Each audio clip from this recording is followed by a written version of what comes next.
This podcast is a part of the Podmania podcasting network. Check out podmania.co.uk to check out more of our great podcasts, features, reviews, match ratings and previews spanning the crazy and diverse world of professional wrestling.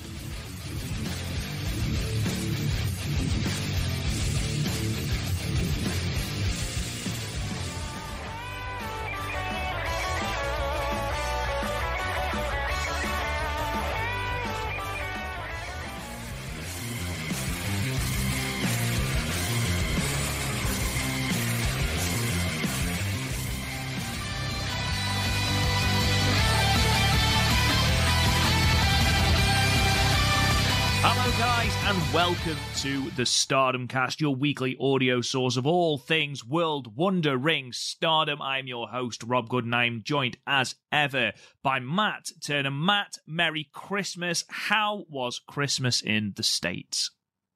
Merry Christmas, Rob, and to everybody listening. Happy holidays. Christmas is always a great time for us. It's good to be around family.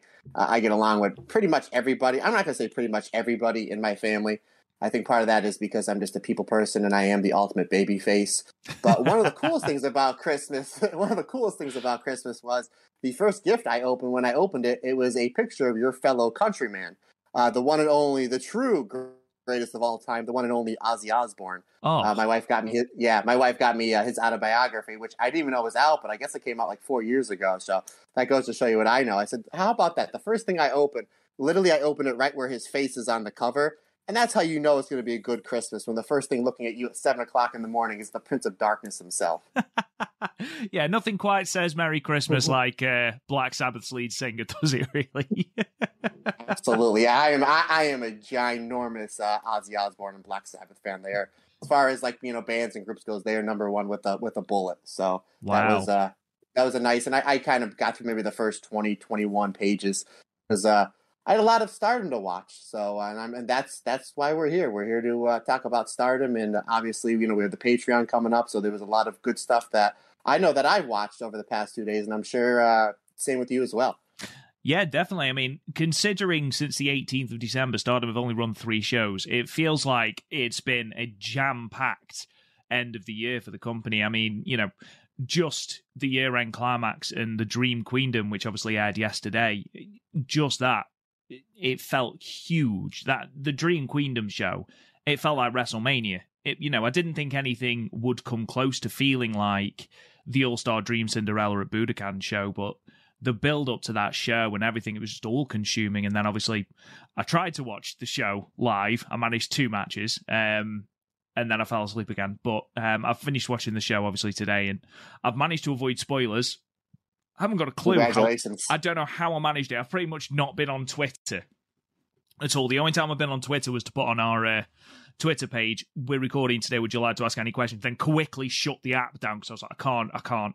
And in fact, the only spoiler I had going into this show, going into the Dream Queendom show, was that, I don't know about you, Matt, but obviously we both bought the pay-per-view. The pay-per-view stream was absolutely awful. Really, really bad. Like, I paused it to going out of a lemsip or a drink or something, came back, pressed play, and it jumped to live and then back to where it was that I paused it. And it was a picture of Hana with the future belt and the trophy. So I was like, oh, okay, well, that's that match ruined. But apart from that, I managed to avoid all the spoilers. But yeah, we'll be talking about all things Dream Queendom, all thing the Year-End Climax. We'll be talking a little bit about our end-of-year awards, a little bit about our Patreon. It's going to be a good end of 2021 episode. But before we delve in, Matt, what sort of plans have you got for your new year? New Year, as we record this is the 30th, so New Year's will be tomorrow. I'm not really sure. Outside of comic books and wrestling, one of my favorite things to indulge upon is the Twilight Zone. And every year since I was probably in high school, the Sci-Fi Network always does a New Year's marathon. So I'll probably get up and go to the gym like I always do just to get that out of the way. I'll watch a whole bunch of Twilight Zone episodes. I believe we're recording a special episode tomorrow. Obviously, card subject to change. So, we as we say in the wrestling business.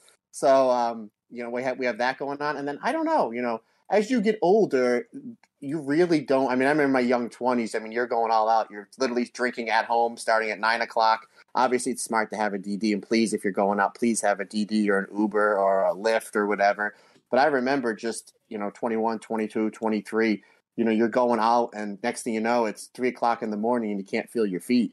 So those days are long gone and, kind of thank God for that. So probably not much. Probably me and Amber, my wife, will probably just maybe go somewhere out for dinner. Not really sure. Usually what's been happening the last 3 or 4 years is she'll fall asleep around 10 o'clock. And then I will wake her up at 11:55 just to watch the ball drop. We'll kiss at midnight. And then by 12:05, we're in bed. And by about 12:07, we're both asleep. So that's how wild it gets at the Turner household on New Year's Eve. It's a rock and roll New Year, isn't it? Look out, folks. I was just telling the story to one of my buddies at the gym, actually just today. And we were talking about, doing crazy stuff in your young 20s. And I remember when I was 21, I was at this crazy party my buddies were throwing. And me and my old roommate, before I got married and moved where I moved, we were playing beer pong. And we were like cleaning the table and we're playing beer pong and we're doing shots of tequila. Those days are long gone. We're doing shots of tequila, drinking beers, playing beer pong. Next thing I know, I kind of finally asked somebody, I said, how much longer do we have until the ball drops? And then a buddy of mine that I went to high school with, she looked at me and she said, it's 2:45. we call that time traveling, folks. Yeah, I thought it was like 11:30. I'm like, are we close? Like, yeah, it's almost 3 a.m., buddy. We're actually closer to next year than we are this year. Yeah. How about you, Rob? What do you got going on, buddy? Anything good? Literally isolation. I don't. It's been an interesting Christmas this year. My girlfriend decided she loved me that much she wanted to give me COVID. So I've been, like I say, in and out of bed and in and out of sleep. So we're both still isolating when it comes to New Year. So we'll be I don't know, sticking a film on, maybe having an Indian takeaway if we can find an Indian that will just drop it off at the door, and then probably. Much as I've just mocked you for your rock and roll New Year, I imagine that we will be up till 12 and then in bed at 12:01, which, quite honestly, at the moment, sounds like the greatest thing in the history of the world, and I've never felt older for saying that. But yeah, if I sound a bit throaty and a bit, of course, it's because of the good old COVID that we've got going around at the moment, so I apologise for that. Anyway, let's enough with COVID. Let's start talking about Stardom. It's been a fantastic couple of days for the company. Obviously, we're on the back of Momo Watanabe's turn on Queen's Quest, and that was what the year-end climax was really built around. Because this year, usually, obviously, as the name entails, the year-end climax is the last show. But this year we had a slight, the slightly big thing of Sumo Hall to do. So we didn't have any title matches or anything like that, but it was still a really good show, wasn't it, Matt? Yeah, it really was. And I know when we did the podcast last week, you said they sold out. They sold out the show like literally within like hours and based off just the Momo heel turn and the main event. And there was only 5 matches and it went by quick.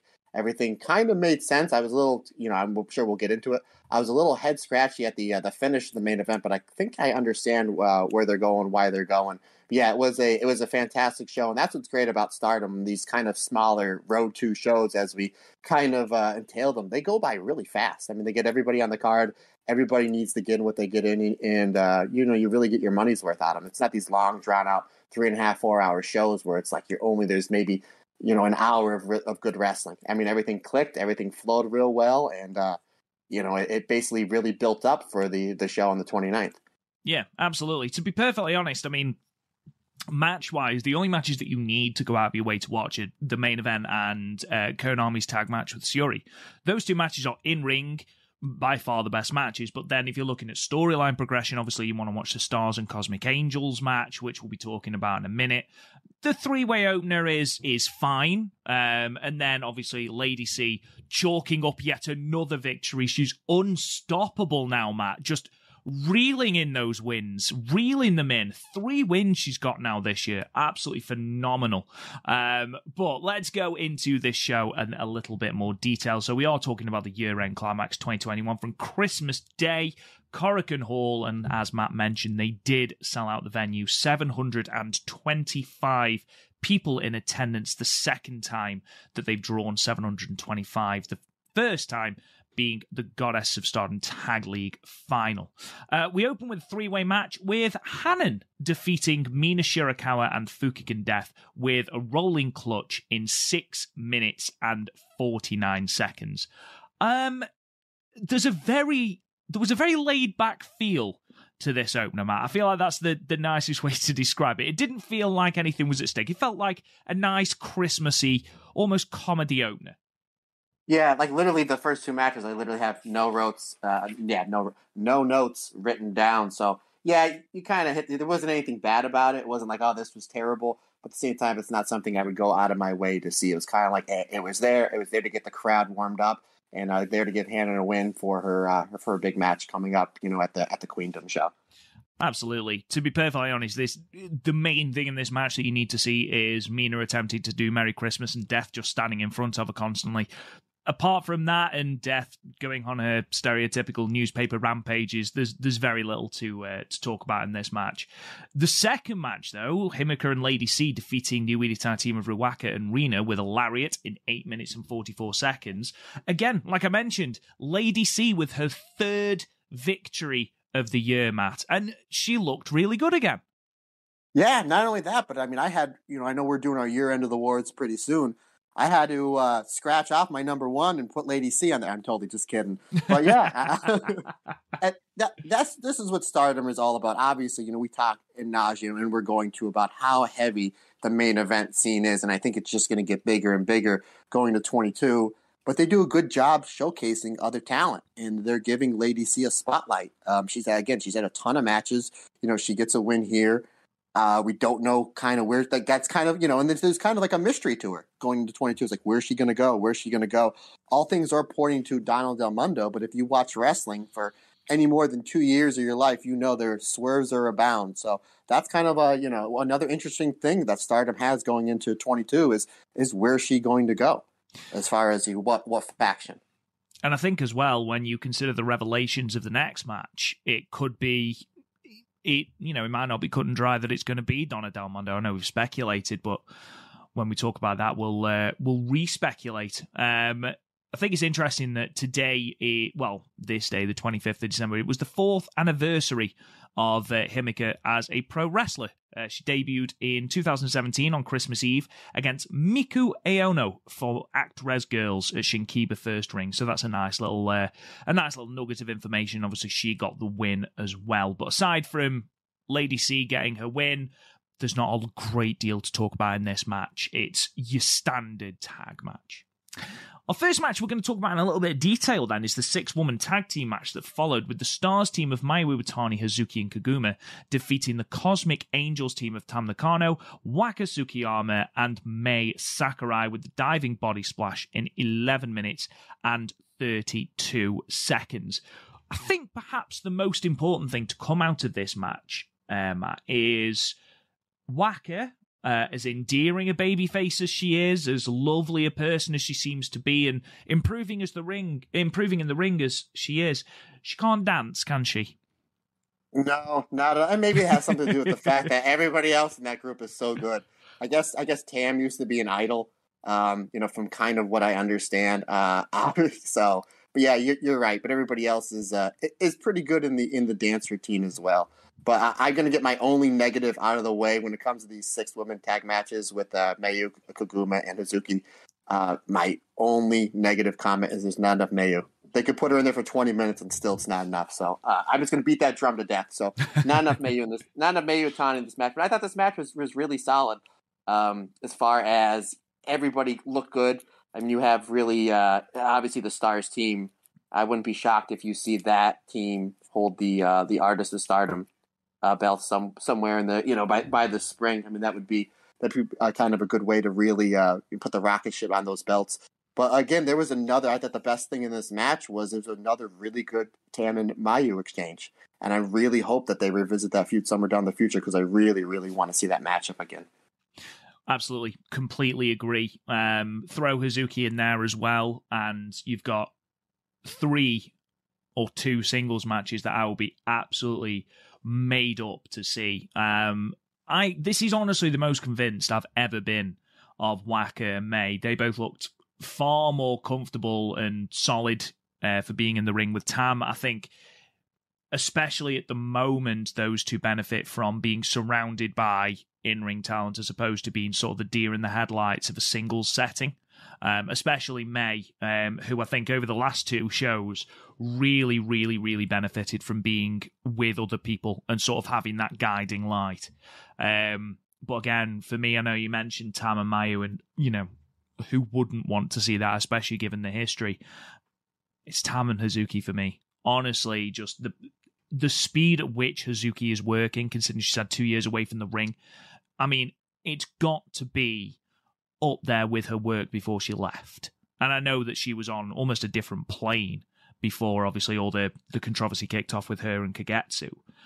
Honestly, I think she looked tremendous again, and hopefully we are going to see a white belt challenge from Hazuki soon. And I know this is the same with you and your Mayu drum. I am going to continue to beat this drum because I want to see Hazuki in that title picture, because that's where she belongs and that's where she needs to be.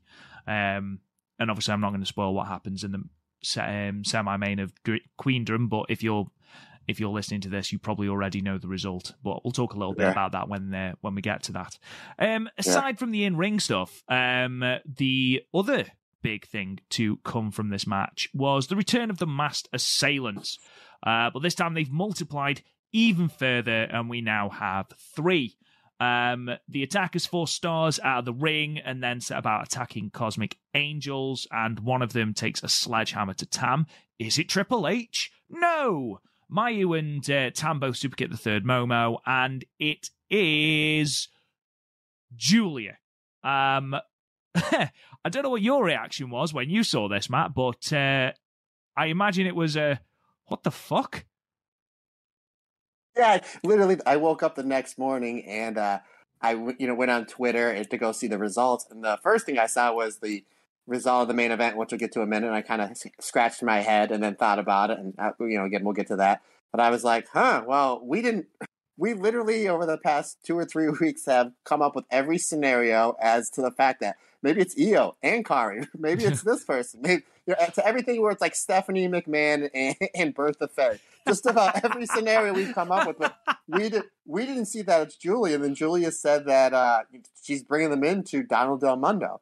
So I kind of have a theory, and we'll get into that when we talk about her match with Konami on the Wrestle Queendom show. I kind of have a far out theory, just consider the fact that I don't think anybody really saw this. But again, this is another mystery that we're kind of like, well, who can possibly be these 2 people that she has? I mean, Donald Del Mundo already has 5 members, and now that we're going to go up to 7, which I think that's just too much. I think if you have 4 or 5, I think like 5 is kind of the cutoff. Now, I understand that Weta Tai, why they have 84 members, because they're the big heel faction, and it's kind of strength in numbers, and it's easy to get crowd heat.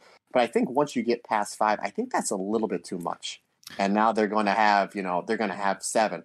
So, well, I guess, again, we'll sit back and see what happens. I think there is going to be some sort of storyline heading into this. I do agree. I think that's too much, but it wouldn't surprise me if this, causes a storyline in Donna Del Mondo close to the middle of next year. There was a great intense stare down at this point between Giulia and Tam. Obviously, Giulia having just said that May and Waka referred to them as those crappy newcomers, which I thought was harsh. But they were having especially on Christmas. That's just mean. Exactly. Oh, just abysmal. But on top of that, you then got this stare down between Tam and Giulia, which they were clearly intending to be really fiery and, rekindling that feud that was so good at the start of this year and early last year. Yet it was being played out with Kaguma's infectiously happy music in the background, and I just couldn't take it seriously because you'd got Tam and Giulia with these proper dark scowls on their faces, and then Kaguma's music, which is just relentlessly happy. I was like, you could have chosen anything to put there. Just don't play music. What are you doing? Just cut the music off. Just cut the music off. But I'm with you 100%.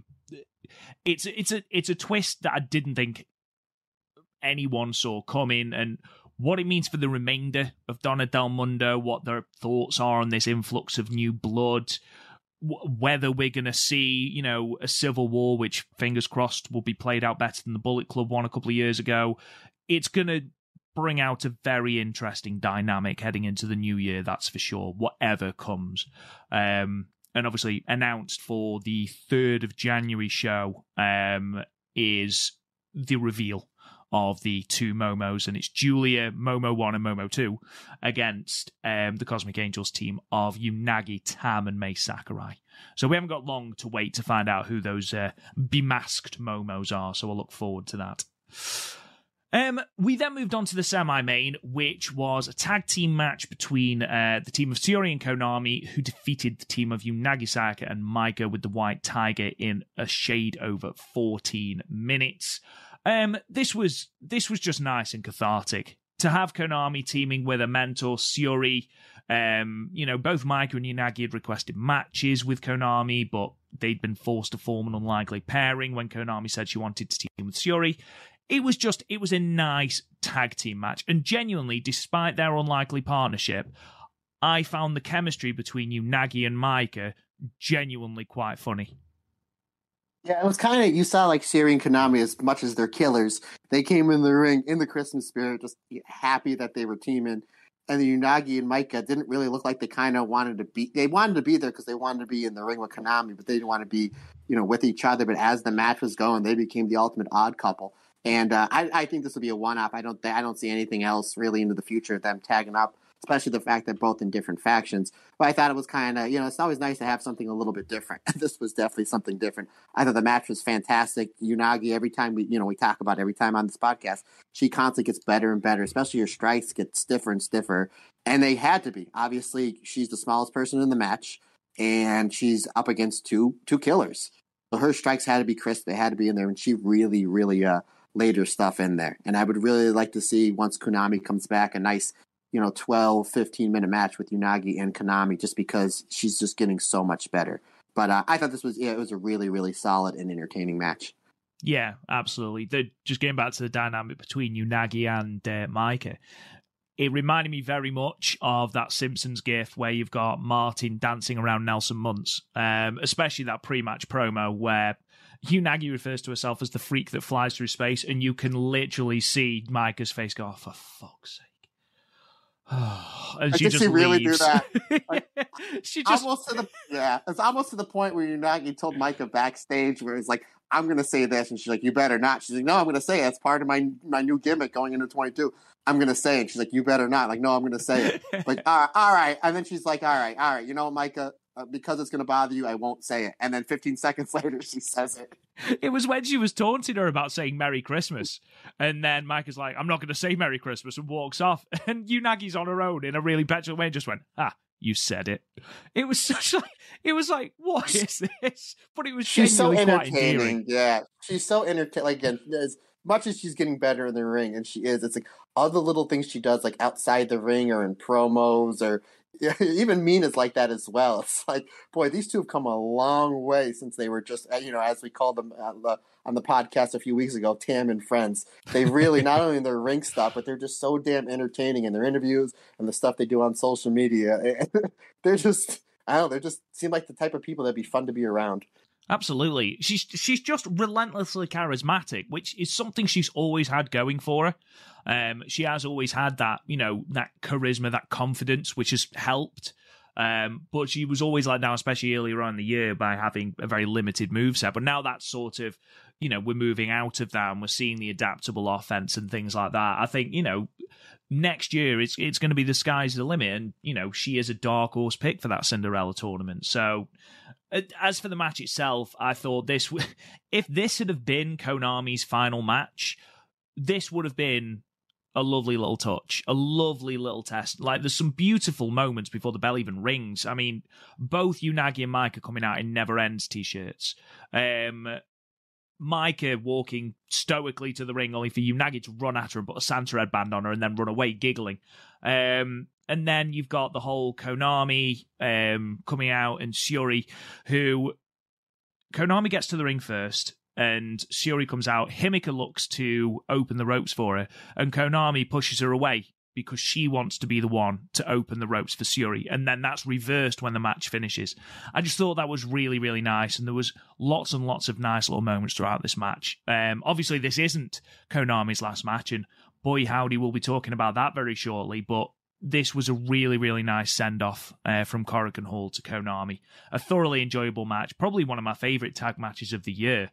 But overall, really good. And, to piggyback on what you said about Unagi, because, I have been guilty of ragging on Unagi a little bit because I did find her extremely annoying to start off with.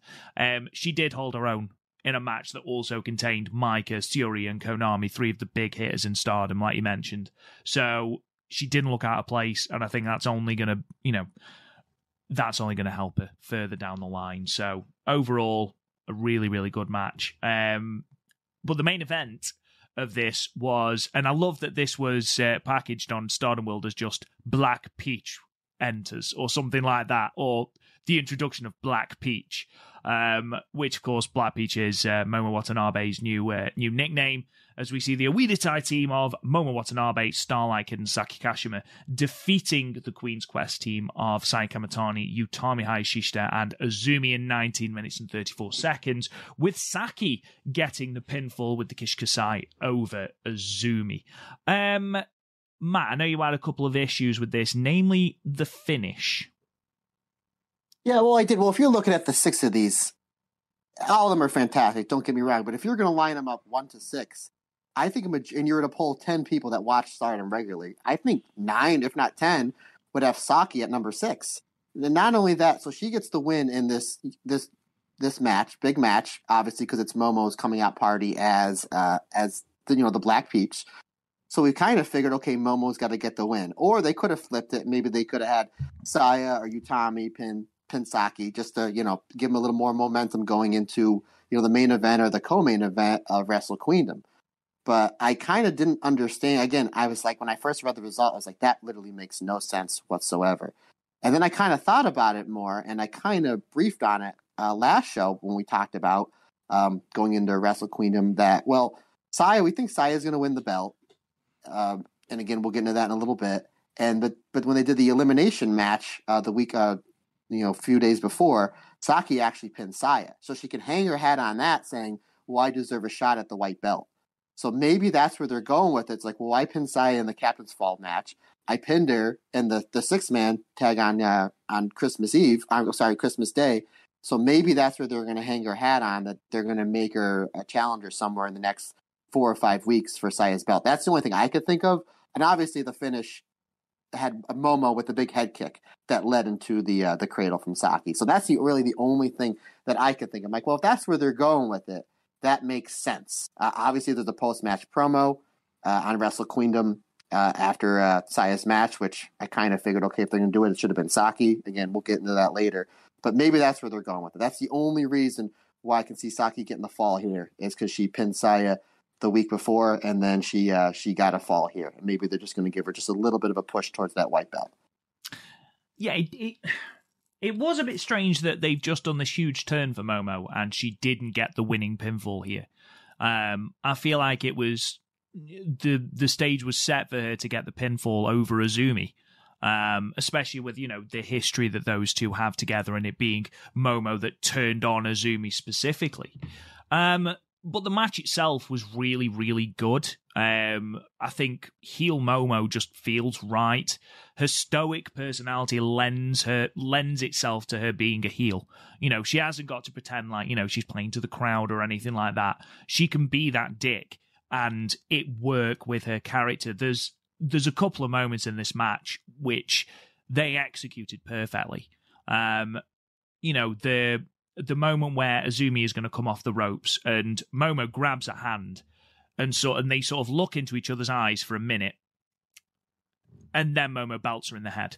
And it was a great, because we've got to remember that Azumi is still quite naive. She's 18. She's had her friend turn on her, and to have that second where she thinks, oh, Momo's coming back, and then to have her kicked in the head again, brilliant. Playing on that naivety was fantastic. And then you've got the golden trigger, where Azumi watches as her old best friend teams with her new best friend, and they both kick her in the head. It was brilliant. Momo and the person who pulled all the strings in Starlight Kid both kneeing Azumi in the face. I loved it. I loved those 2 minutes, particularly because it played on the storyline that they've been going towards. Would it have been nice for Momo to get the win? Absolutely. Do I not like the fact that Saki got the pin? No. I mean, it is weird. She's got one of the lowest win percentages in the company at the moment. Apart from in Six Woman's, where apparently she's one of the best. So I suppose they're keeping on brand there, but I just feel like it would have made sense. And even if it didn't make sense here, it definitely would have made sense at Queendom, but we'll talk about Queendom very, very shortly. Apart from that, though, Matt, in ring, there's nothing bad I can say about this. Yeah, stellar. Even how it started. It started where Queen's Quest didn't want to get out of the ring, and then Momo was like, no.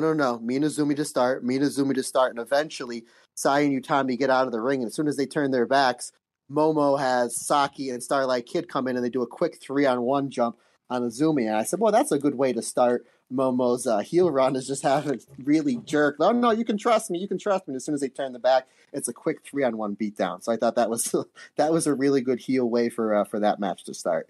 But yeah, most of the match just built around Momo and Azumi.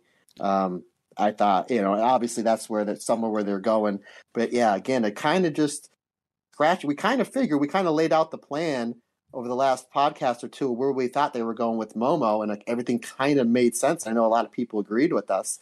And then kind of just what happened here and some of the booking on the 29th, which we're about to get into, kind of scratching our heads to see what they're going to do. But it's going to be exciting to watch regardless. Yeah, absolutely. Especially with the Momo Watanabe direction. Because it seemed like they had somewhat of a home run with the direction they'd give her in the early part of 2022. And they seem to be going in a completely different direction that they seem to be trying to manufacture, which to me doesn't make a lot of sense because you had that organic direction that's already layered with a lot of emotion. But again, we haven't got 20/20 vision. We haven't got a crystal ball, so we don't know we don't know where they're going with that. So we'll look on and give them the benefit of the doubt. We'll move on because, let's face it, we know why you're here. We know why you're listening. It's to hear our reviews of Dream Queendom 2021.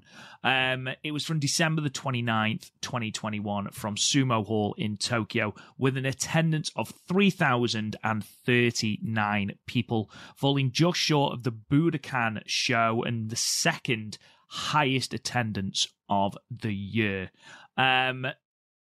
A little bit of trivia before we start, Matt. Let's see how well you know your Stardom.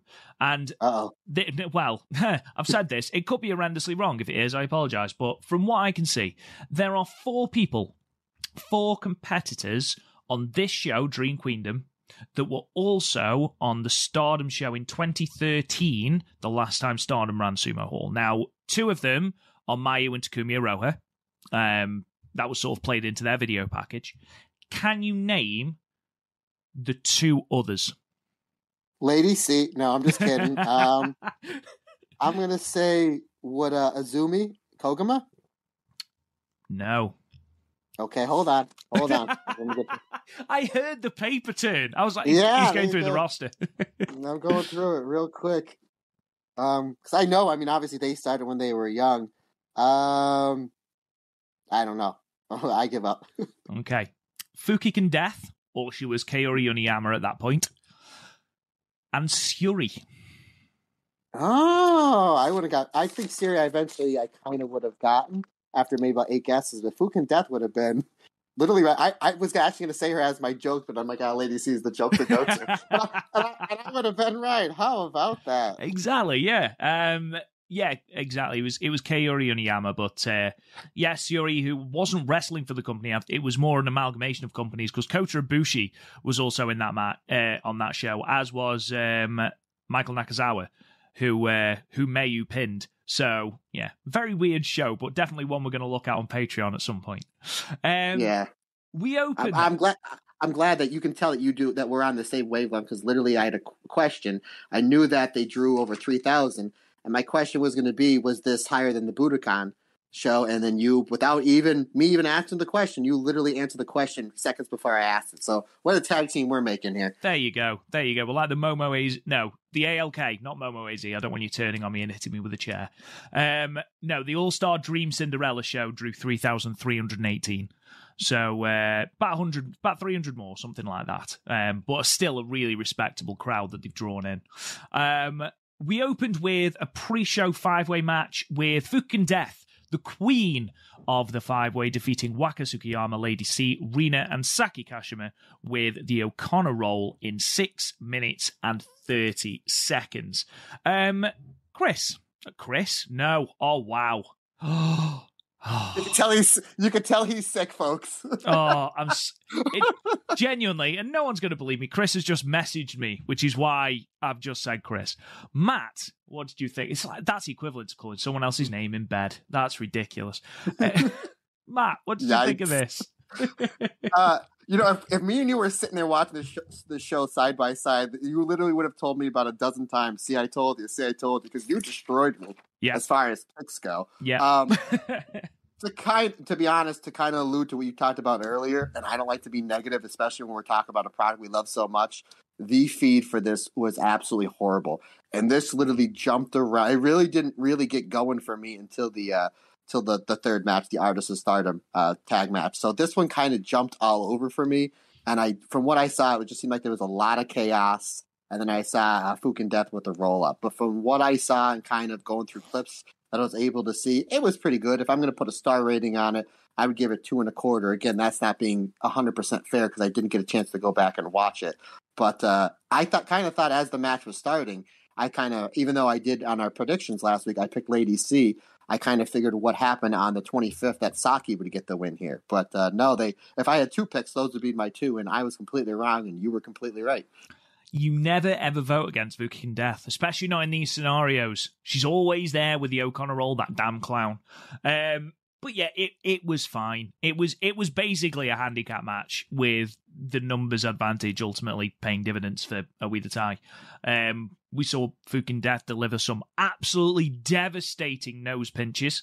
And then there was a lot of newspaper-based offense. I'll be honest, you missed absolutely nothing, Matt. So I wouldn't worry too much. We do move on to the first championship match, though. And as I've already said, this was the one match that I had ruined for me. It was the Future of Stardom championship match with Hanan defeating Ruaka with the Hanan special in 5 minutes and 20 seconds. We also had Waka Tsukiyama joining Stuart Fulton on English commentary from here for the rest of the show. What do you think? How do you think she did, Matt? I think she did very well. I thought both of them did extremely well as far as, putting up the history. Stuart talked about this person had this many matches and they did this. I thought he knew its history really well, and I thought that that Waka added a good little cherry on top to the commentary. I thought they both did a very good job and added some stats that I didn't know. So I kind of so I was learning as well as watching as well. And this match I thought was really good. I thought it was really solid. I know you're very big on Hana. Obviously, she looked really good here, and she had a brand new outfit as well. So again, that's another thing. Stardom. We talk about leveling up their superstars, and obviously this was a big match and a big situation for both these ladies. And I thought that this match really delivered. Again, they weren't given a ton of time, obviously, because we knew the main event was going to go long. But I thought this was the perfect spot, perfect amount of time, and I thought this match was really solid. And both these competitors worked really, really hard. It's not often that I will go an entire show and say that every match went the ideal length. But I don't think really, apart from maybe the 10th anniversary special tag, I don't think a single match went the wrong time. I think every single match went the correct amount of time. Not too long, not too short. They were given time to breathe, which was more than could be said for the Budokan show, where, matches like Syuri versus Konami didn't exactly go as long as we wanted. Nene Takahashi versus Momo, I think, only went 11 minutes. So most of the matches of importance, no disrespect to anyone else on the card, were given time to breathe. This didn't need longer than 5 minutes, to be perfectly honest. But I thought what they did with the 5 minutes, Ruaka being the obvious powerhouse and Hanan being the babyface, the underdog babyface, which she plays very, very well. And, you talked about Stewart and Waka bringing in little nuggets of history. The fact that it was Ruaka who defeated Hanan in a debut match in April 2017 with the Fisherman Suplex, which Ruaka kept trying to hit throughout this match. I thought that was a really interesting and really good story beat that they added. But ultimately, it was also really nice to see Sayurida, who's still injured, but came to the ring with Mayu, with Hazuki, and embraced Hanan with genuine joy and emotion at having won. Yeah. Nice little rub. And now it's like, you kind of have the fourth member of Stars really, not only with the belt, not only with the big win, you have the new outfit, and then you have, pretty much all of Stars, especially Mayu Utami basically coming out and basically, giving her the thumbs up and the rub.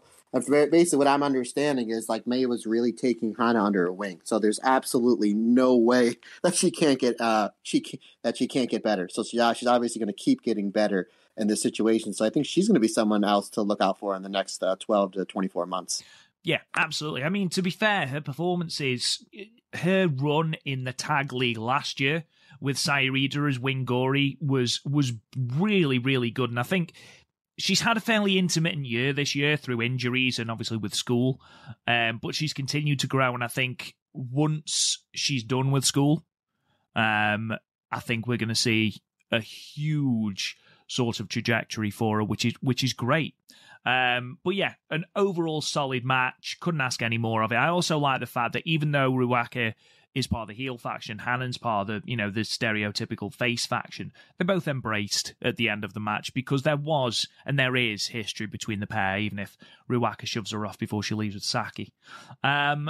We then moved on to the second match on the main card, which was the Artist of Stardom Championship match between the team of Donna Del Mondo, Maika, Himeka, and Natsupoi, the champions, defeating the Cosmic Angels team of Unagi Sayaka, Mina Shirakawa, and Mei Sakurai, with the Michinoku Driver 2 in 13 minutes and 23 seconds.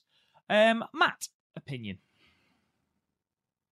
When you're looking at this card, anytime you look at a match on paper and you think about it for a moment, you kind of have an idea of what to expect. This match, out of all the matches on the card, exceeded my expectations. I'm not saying it's the best because you have certain expectations for certain matches, but I thought this would be like a nice solid 3.25 star match. If I was rating this, I'd give this 3 3/4 stars. I thought it, like I said, exceeded expectations. Obviously, if the Cosmic Angels, and I think me and you text about it in the wee hours of the morning here in the States, they clearly won the dance-off as predicted. Yep, absolutely. Absolutely. And we kind of been, not purposely, but we kind of bag a little bit on May. And just saying, she just kind of seems wooden. She kind of seems she doesn't fit. Obviously, Year-End Climax, she looked good. Here, again, new outfit. I thought she looked great in the ring. She looked terrific in the ring, and the DDM team of Natsupoi, Mike, and Himeka, obviously, they've been teasing there was cracks, in that group for a while now, and it seemed like on the when they did the 6-man unit tournament, it seemed like that that Himeka was almost like the MVP of the first match against Team Marvelous. It seemed like Natsupoi was the MVP of the latter match. She wound up getting the briefcase and getting the win. And Micah seemed like she was the MVP of this match. Hence, the finish of the match was her giving the Magenoka Driver number 2 to the entire Cosmic Angels team. I was like, boy, if that's not star-making power, I don't know what is. But I think this is really good. And again, I always write in notes when it comes to these 6-person tag matches if there's a singles match that branches out. And it's another Unagi match. I really would like to see Unagi and Natsupoi and a nice 10 or 12-minute match. That's a match I would really like to see somewhere down the line. But I think that the three of them, and they did a good job. I know I'm jumping all around here, but they did a good job before the match. They showed the package where the DDM team went to like a waterfall to be like cleansed. And I was like, and I thought that was pretty cool because they were, as much as like, they've been missing or misfire. Obviously, it's what they want to do. They want to show there's cracks in the story. So they go to like the waterfall and they're cleansed and they're back together, and there was no cracks in the champs in this match. They worked better than maybe ever. And I thought that was a cool little thing they showed in the beginning that hey, we're here. This is what we're doing. We're going to be stronger than ever as a team. And then they show the match, and 15 minutes later, you're just like, yeah, this was probably their best outing. The three of them looked absolutely great, and I'm excited to see what they're going to do with the Artist Stardom belts with them. I like to see some. Obviously, we're going to see a lot more defenses with them, and there's so much more that they can do. So I'm excited to see what they're going to do from there on out. Completely agree with you. Talking about Unagi, she seems to be the de facto number 2 in Cosmic Angels at the moment, and she does feel, especially in this match here, when Tam's not there, she's the linchpin of the Cosmic Angels team. As she becomes more consistent in ring, that's obviously going to be, more and more obvious.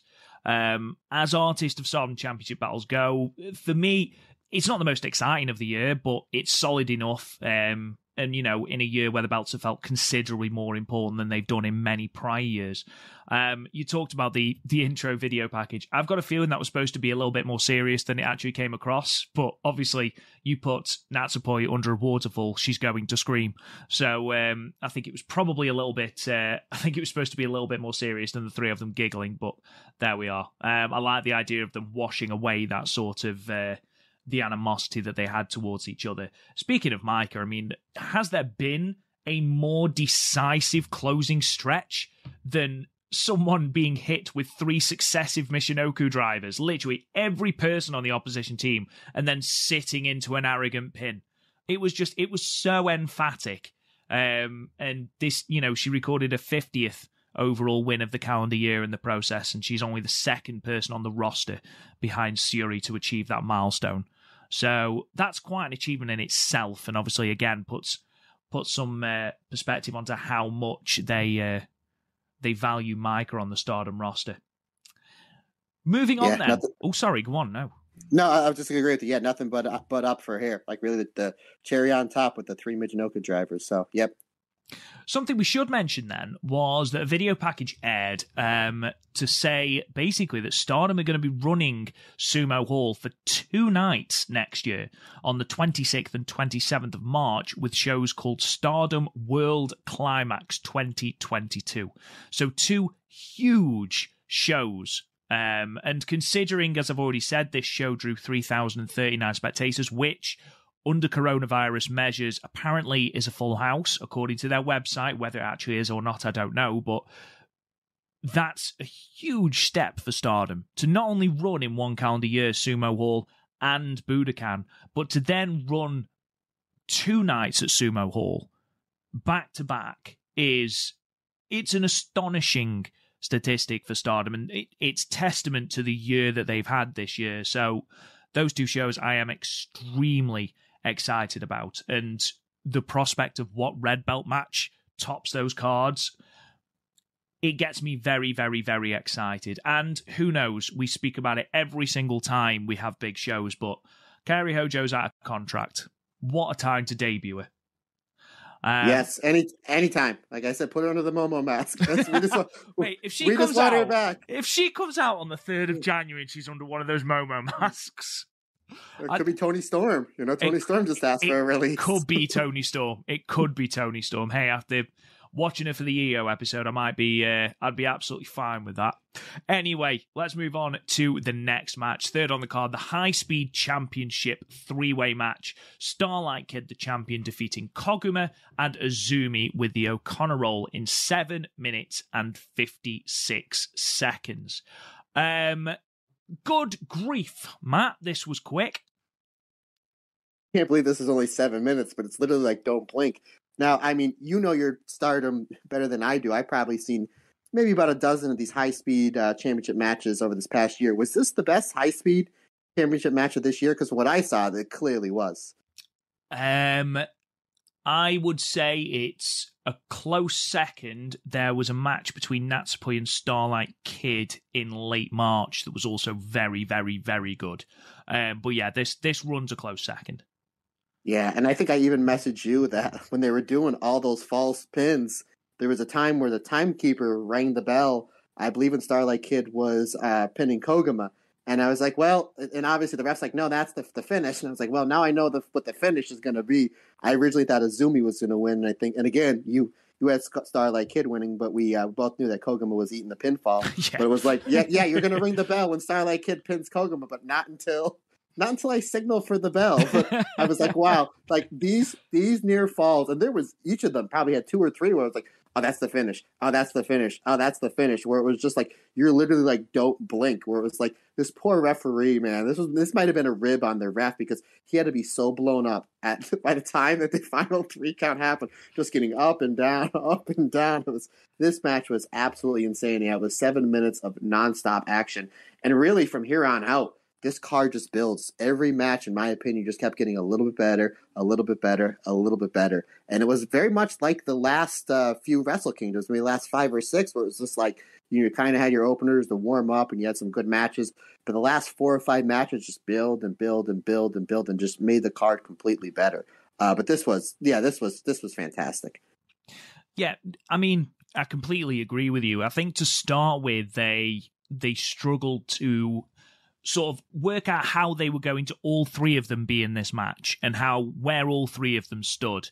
But once they'd done that opening sequence, that seemed to be an afterthought. There seemed to be so many moments where all 3 of them will be doing fantastic bit. Like, for example, there was a moment where Koguma gets to Starlight in the top rope, hits her with a released German suplex from the top rope, with Starlight rotating in the air before she hits the mat. Koguma then dives in for the cover, but that's broken up by an Azumi diving double foot stomp. Then there's a bit where Starlight Kid gets Azumi in the leg hook suplex, hits her, but then Starlight wriggles free, and Azumi can't capitalize because Koguma hits her with a diving body splash from out of nowhere. So they did a great job of incorporating 3 people into this match, because this style of match is quick anyway with 2 people. To incorporate a 3rd person in this must be extremely difficult, especially when you've only got 7 minutes to go. Right, we want you to do and we want all 3 of you to look good in 7 minutes. Off you go. Did it. And mission accomplished. Everybody looked good in the match. Mission accomplished. I mean, at Tokyo Super Wars, Starlight Kid said that she wanted it to be the quickest high-speed match ever. And I think if this isn't, it's damn close. And like I said, once all 3 women found their feet in the opening exchange, we were left with a frantic match. Now, I might be in the minority, but I was a little bit disappointed when they announced this as a 3-way rather than a straight-up Starlight versus Azumi rematch. But we both did. We when we talked about when they first set this match up, when Starlight Kid beat Koguma, I'm like, well, this doesn't make sense because the heel won. Why does she want a 3rd person in it? We thought we were going to get a straight up Azumi Starlight Kid match. And we were both like, well, we're disappointed. We want to see it one-on-one, but it's going to be good. And I think we were both pleasantly surprised and happy we were wrong. Yeah, absolutely. I mean, Koguma more than justified her spot in this match, and also kept up easily with 2 of the quickest in the game. So having that, plus her taking the fall, means that we're destined for the one-on-one rematch between Kid and Azumi anyway, so it's a bonus. I'm absolutely fine with that. And we're going to gloss over the fact that Starlight Kid slipped on one of the Tiger Feint kicks, because it's the only thing she's done wrong all year. I think she's been absolutely tremendous. And she had a new jacket. She did have a brand new jacket. I mean, Azumi's, what I loved about Azumi's is she's had a jacket before, but this one looks far more in keeping with the unity of Queen's Quest, because it was so similar in style to the one worn by Saya and Utami that, especially at the moment, the faction needs that unity, you know, after Momo's betrayal. So something as simple as a ring jacket that's the same style, it does offer that unity to the faction. So I thought that was really nice, but Starlight Kid's another level at this point. The way she enters the arena, just oozing charisma, screams that she's destined for huge things, like huge things which, no disrespect to the lineage of the high-speed division, just transcend it. Yeah, and again, a lot of the top tier performers in all of Stardom. Obviously, we've gone back and watched a whole bunch of things. They have more than one finish. You know, she has that double armbar submission. She's been using the double foot stomp, a lot this past fall, and that she can always roll you up with that Azumi Sushi. So she has 3 different main things that she can beat you on. that just basically, adds to her star level, moving forward. And again, you alluded to before, she's only 18? Yeah. Crazy. Absolutely crazy. I mean, the one thing really that I would say about Azumi, I'm a huge fan of Azumi, always have been. The one thing I would say that stops her being, you mentioned that she's got 3 ways of beating you. There's no kill move. There's no nuclear option. So Starlight Kid has got the Black Tiger Pile Driver that she will bring out as like that kill move. And the moonsault. And the moonsault, yeah. Moonsault. Absolutely. Whereas Azumi doesn't have that. She has the Azumi Sushi, which for the majority of matches is fine. For your 6-woman tags, for high-speed matches, the Azumi Sushi is fine. But if she is going to move above this division and move to, going for the white belt, the SWA, and even the red belt, which, that's where she's heading, she needs to have, a big impact finisher as well, like a pile driver, or like a some sort of suplex that like maybe obviously Tam or Utami or something like that has. Exactly. I see your point of view there, and again, that's it's not like you only have these 3 moves, you can't add another one. So obviously, I'm sure as time goes on, she will figure that out. Yeah, absolutely. Just one thing, I meant to mention this in the Artist of Stardom Championship match. Now, you mentioned, Matt, that one of your big spots when you're wrestling is the superplex. Now, something that I forgot to mention, I've just found it in my notes because for some strange reason I've done it on a different page. Micah hits Mai Sakurai with a superplex. And obviously you're supposed to take it on your back, aren't you? You're supposed to take it almost flat. But Mai's legs fold in. And I don't know if you noticed this, but she hit the ground. How she still has 2 working legs, I have got absolutely no idea, because the way they fold in and she lands basically on top of them, like, it was screaming ACL injury. I was like, how is she still walking? The only way she could do that, because like when I give it to somebody that they're kind of obviously if they're 100% not taking it, I don't do it. I don't want to make anybody feel uncomfortable. But if they have any questions about it, I just tell them, hey, you let me know when you're ready to go. And all you do is you tuck your chin, because all you're doing, well, and I kind of have your chin tucked for you. You're really just taking a back bump. So in order for you to get your legs underneath it, it's almost like you have to do it on purpose. So yeah, I didn't write that down in my notes, but now that you said it, I do remember it. That's just crazy. I don't know, maybe just she swung her legs back too because she has long legs, or there was the force. I don't know, because I don't know how you do that. Again, I've done that move well over 100 times. And only one time did I ever get botched. I fell onto the cement floor with my opponent, but that's another story for another day. But usually, 10 times out of 10, once we go, you're pretty well safe. I mean, I pretty much have you. So I don't know really kind of who's at fault at that. It's just, I'm just glad that she got up and she was okay, because that did look kind of horrendous. I just don't know how you kind of mess that up taking it, because it's a very simple move to kind of just all you're really doing is you're just trusting the other person to go with them. That's a staple of her offense. So that was pretty wild.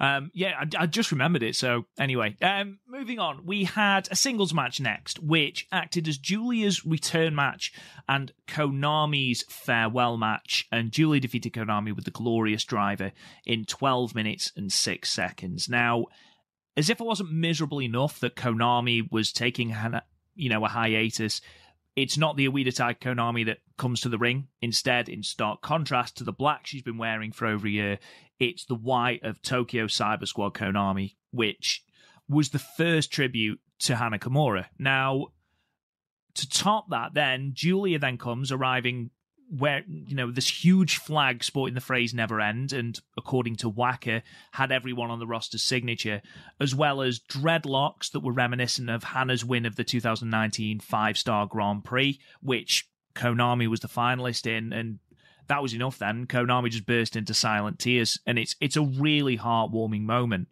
And from there, I was like, well, this is nice, because like Stuart Fulton says, they do share that Hannah link. But then the tributes keep coming. And, you've got Konami locking in the hydrangea. You've got both women trying to hit the Tiger Lily, and then Giulia succeeding. You've got so many little tributes to Hannah in this match that, it's going to be affectionately known as the Hana Kimura Tribute match. It just has to. It's so similar in that way, in my mind, to Chris Benoit and Bret Hart doing that match on Nitro for, and that's now being called the Owen Hart tribute match. But this is Konami's leaving match, and yet she's put forward somewhat. So we're talking about someone else, because ultimately, and I've put this in my notes, she used her last match as a testament to others. I hope she doesn't spend too long away from the ring, because the pop she's going to get when she returns is going to be brilliant. And like you mentioned, Stardom are going to be incredibly hard-pressed to keep her a heel. And I don't think I've ever seen Giulia upset or really emotional, to be perfectly honest. I mean, I know she was crying at the hair versus hair match in Budokan, but here it seemed real emotion. And honestly, sometimes a wrestling result is irrelevant. This was the perfect tribute. Absolutely perfect. Yeah, I literally wrote on top of my notes for this match, this wind up becoming the official Hana Kimura tribute match. Everything, obviously, for the... I text you, and I wasn't sure how... I didn't want to fully spoil it, because I wasn't sure how far and along you were with the match, obviously, with the streaming pausing, and that's happened so much with me over the years with the WWE Network, where I'd have a buddy of mine saying, how far are you on it? Because this is what, something big happened. I'm like, my stream is terrible. So I text you, I think I did my exact words, how about that Konami entrance? And you said that you were only on the sixth lady tag match. I'm like, oh, I will say no more. Just text me when you want to talk. And then I knew you weren't feeling well, so I was like, I might not hear from him for a day or two. But anywho, so yeah, there was that, and not only you had the teasing of the Jungle Buster, you had Waka did a really good job. There was a point where Konami had Giulia in Hana's final submission move, and I kind of didn't pick up on it just yet until Waka said that's Hana's submission. And I think that might have even been the submission Hana beat Konami with at the final of the 5-star. I don't know. I kind of have to go back and watch it. But yeah, I thought this was great. Not only for the Hana Kimura, for the Hana tribute, but there was a lot of really good submission transitions in the beginning. Like Konami looked like she was dominating Giulia early on. And then obviously Giulia, she mounted her comeback and hit the Glorious Driver for the win. So again, but like how you said before, that this wasn't really even about the result. And it was a great match, don't get me wrong. But this was more of a kind of a tribute match in several different ways. So I thought this was terrific, and this is kind of what I alluded to a little bit ago. As far as Giulia and the two people under the Momo mask, I'm kind of just throwing this out there, kind of just a what if. Now, we've been talking about here the past couple of weeks. Why is Konami really taking time off? Is it mental health? Is it something that she has an injury because she looks in fantastic shape? She's having great matches. Like, what is she really taking time off for? Maybe it's just a swerve to throw everybody off the scent. That the two, and I'm just throwing this out there because nobody thought that Giulia would be in charge of the people in the Momo mask. Obviously, this became way bigger than we thought. I'm just throwing this out there. What if the two people underneath the mask are Konami and Jungle Kiona, and they restart Tokyo Cyber Squad with Giulia as their leader? It would be a bold move to do a Hana Kimura tribute match as your leaving match and then come back less than a week later. That would take some balls. I don't think it would be well received, if I'm perfectly honest. It's an idea. I think Jungle Kiona's done with the company. I'd be very surprised if Jungle comes back, especially in the immediate future. But I think Tokyo Cyber Squad, the memory of Hana endures with that. I think even though it will be done with Hana at its heart and, in testimony and in memory, I think, leave it now. I think I personally, I wouldn't be surprised. I mean, I know that Konami said that she's leaving for personal reasons. It wouldn't surprise me if a lot of that is to do with the mental toll of losing Hana and the way they lost Hana. But we'll see, because she took no time off. Jungle took time off, whereas Konami didn't. So never had time to process it. Yeah, I literally just thought about that this morning as I was coming home from the gym, and I was like, what more can they possibly do? And I'm like, I don't think it's going to happen, but I'm like, I got a podcast, to media to throw it out there, so I'm just going to throw it out there. Yeah, why not? I mean, if this happens, like, you could take the biggest of victory laps. But I don't think it's going to happen. I don't think it's going to happen. I'm not putting any money on it. I'm like, I don't know. We have said so many different theories of who's under the mask, or it's just like, I'm just going to throw this one out there as well. It doesn't cost anything, you know? Yeah, absolutely. Why not? So then, obviously, we had all the stuff post-match. But honestly, it's such a raw, passionate and meaningful match. I can't fault it. I thought it was a perfect send-off, and the fact that they used it to work with Hannah's memory, perfect. Chef's kiss. We then move on to a 10th anniversary special tag match with the team of Takumi Iroha and Mayu Iwatani defeating the team of Hazuki and Momo Watanabe in 15 minutes and 36 seconds, with Mayu pinning Hazuki after a moonsault. Yeah, so, Matt, Yes. This was a strange match. The psychology was weird, and we even kind of said going into it that they kind of should have just flipped it to the Stars team versus Momo and Takumi. However, from a straight wrestling standpoint, for I like in wrestling, it started off with Momo and Takumi just kicking the daylights out of each other. I'm like, well, that's one good way to get the match started. I've seen a lot of people kind of were scratching their heads at this. I thought it was a good match. Obviously, again, Momo, not only did she not get the pin, but her team lost. A lot of it has to do with her doing. So again, we're kind of scratching our heads and saying, it's almost like, why are we turning Momo heel if she's had 2 matches, and we're going to kind of, take her away from Queen's Quest, literally the group that she's kind of, pretty much starting with Io Shirai, and we're going to turn her heel in these first 2 matches that she kind of needs a win to put more steam on it. She doesn't get the win. So I was a little confused there.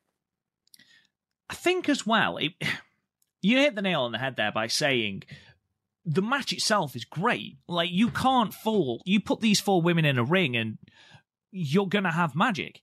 And to be perfectly honest, I think Momo looks far more... I mean, I said it before, but the difference in charisma in Momo's outstanding. In 2 weeks, she's gone from being a fantastic in-ring competitor, but nothing else, to swaggering around the ring like she owns it, grinning satanically as she inflicts pain. It's like night and day. I suppose it's amazing what a bit of black hair dyes does for you, but she looks really, really good. And for 3/4 of this match, this was looking to be a tag match of the year contender. And even, all the history that goes into it. I mean, we had Mayu defeating Iroha for the World of Stardom Championship back in, I think it was early November 2020. And she said, right, well, let's tag together. And she's tagged with Iroha before as part of High Saigon as a team with Io.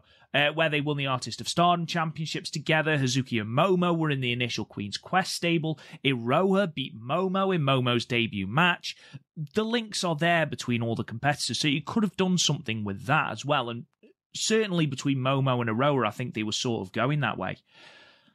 But then Momo attacks Hazuki and leaves. And He just kicks her straight up in the head. Yeah, proper belter one, which is like, holy shit, like, proper kicked her in the head. Do I owe you money or something? Yeah, but it was never explained. Like, I wouldn't mind, but it wasn't very well explained at all. And obviously, the English commentary team didn't know what was going on either. And it was a case of, are we to assume that it's part of the Oedo Tai reign of chaos, that they just enjoy messing things up because that's all well and good, but what's the motivation? Why attack Hazuki? And you mentioned to maybe trick Mayu into beating up her own stablemate, but she was doing that already. They were on different teams. I mean, surely Momo has quite enough on her plate with the faction she's already betrayed without starting other fights. And the angle felt like it fell a little bit flat. The crowd were completely silent. And I don't think it was because they were engaged in the angle. I think it was more of a case of, why though? Why? I don't understand. I mean, she calls Hazuki an idiot, And obviously that's going to lead to a prominent Momo and Hazuki singles match, which I am all for. But if this is going to go back to the Oedo Tai sort of mantra of we're going to get DQ'd because we want to cause chaos, that led them to being one of the most tired and boring things about Stardom in the early part of this year, I don't want it. And I especially don't want it for Momo. If this has an actual reason to happen, then I'll reserve judgment. But for me, in the moment, this angle disappointed. Yeah, again, we're hoping we're wrong. We're hoping we're wrong because literally last week we planned out there was 5 or 6 different ways that they could have gone with Momo, and it's like each way is gold. Like each way is gold, and it's like, why are and we'll talk about it more when we talk about the main event, but in the result of the main event. But like, why are we turning her heel? Like it's again, we're only a few weeks into this, and we'll see how this plays out. Long storytelling. But it was confusing. But again, this match was really good. Obviously, I talked about the stiff exchange between Momo and Takumi Roha. I thought that was really cool that Mayu and Takumi tried to do dual running threes onto Hazuki and Momo. I thought if you look at this match on paper when you first started, the most interesting person in the match is Momo for obvious reasons because of the heel turn. And then Mayu's obviously always one of the most interesting people in the matches because it's Mayu. And then Takumi because you're bringing in an outsider that's been there before that always steals the show. So to me, if you're looking at this paper, like Hazuki's kind of like the least important person in the match, but I thought she looked the best. I thought she looked like a huge star here. And I know that I'm big on her, and I know you're really big on her. It just seems like, these past, especially since she's been back, but since they gave her purpose in Stars, that she's really been firing on all cylinders. And even though she ate that brutal head kick from Momo, and then she took the running three from Takumi into the moonsault from Mayu, which was the finish. I thought out of the 4, as far as in-ring goes, I thought she looked the best. And again, this obviously is going to lead to a Momo-Hazuki match. So it's like, even though we're confused on what they're going with Momo, it's like, well, you're getting a Momo-Hazuki match out of it. It's like, well, all right, sure. Okay, I'll take it. Absolutely. That's the positive to come out of it. I mean, especially if that's going to be on the 11th anniversary show. Hazuki, definitely. The whole closing sequence of her firing up against the odds, refusing to lie down against 2 of the, the best strikers in Stardom, 2 of the best wrestlers. It's building her, isn't it, as like a huge baby face. And it wouldn't surprise me if we see her with a big title belt next year either. But yeah, I just wish, like, maybe it's a whole, you can't trust me anymore, but then again, we know that because she betrayed Queen's Quest. So, I know she'd made a lot of noise prior about not wanting to tag with Hazuki. But, or whether it's a whole, I'm leaving my past behind, so she's left Queen's Quest and now she's left Hazuki, who she was in Queen's Quest with initially. Maybe it's something to do with that. I don't know. I'm spitballing, but I just want a little bit of clarity. Just a smidgen of clarity. Yeah. Well, and we'll see what happens. We kind of thought we had this licked out. It's just like, boy, I think just about everybody was wrong. But I do have to ask. Now, I'm going to ask you a question there, sir, and I know the answer. Who did Mayu team up with at this last Goddess of Stardom Tag League? As in the one that's just happened? Yes. Rin Karakura. And she represents what company? Marvelous. Yes, and who did Mayu team up with at this show? Takumi Roha. Yeah, I'm doing some hopeful foreshadowing where maybe those 2 will be the team at the Goddess of Stardom Tag Tournament, which I think would be absolutely fantastic. So, again, just throwing some more hopeful stuff for 2022. It's been an interesting year for Mayu, to be fair, because she's had some high-profile matches, like her match with Yoshiko at Budokan was a great match and many people's match of the year contender. But she's not been prominent really in the title scene. Like, she hasn't gone for the red belt again. Obviously, Utami beat her for it in November last year. She's had 1 white belt match. She's gone for the tag belts twice. And then she's really been in the artist scene and in those Oedo Tai battles in the early part of the year. So it's been a relatively quiet year for Mayu. So next year it'll be interesting to see if she does continue to take that backseat. Obviously, there was stories coming out that her and Tam have got 2 years left before they retire, which, from a purely selfish standpoint, I hope that's not true. But obviously, from a medical standpoint, I don't know how long Mayu's neck's got. Well, I'm glad you brought that up because I actually forgot to write this down because I thought I would have remembered, but you triggered something. Mayu, obviously, we had the translation from the English team. Did you get Mayu's post-match promo, at least the nuts and bolts of it? I didn't. She said in 2022, as soon as 2022 starts, she is making her number one focus going after the red belt. There you go. That makes perfect sense as well when you consider the result of the red belt match, because that completes that circle for. Well, again, I don't know why I'm saying spoil. We're reviewing the show. If you're listening to the podcast, you've seen the show. You assholes! Yeah, you dick. There's no point watching it now. But obviously, with Syuri taking the belt in the main event and Mayu being the first person to defeat her for the red belt, and sort of start this spiral of wanting to complete this legacy, it makes sense for Syuri to then beat Mayu. Yeah, maybe the anniversary show. Maybe she'll be the first challenger. It'll certainly be interesting to see where they go there. Because correct me if I'm wrong, Mayu's last sniff of the red belt her last match was when Utami beat her.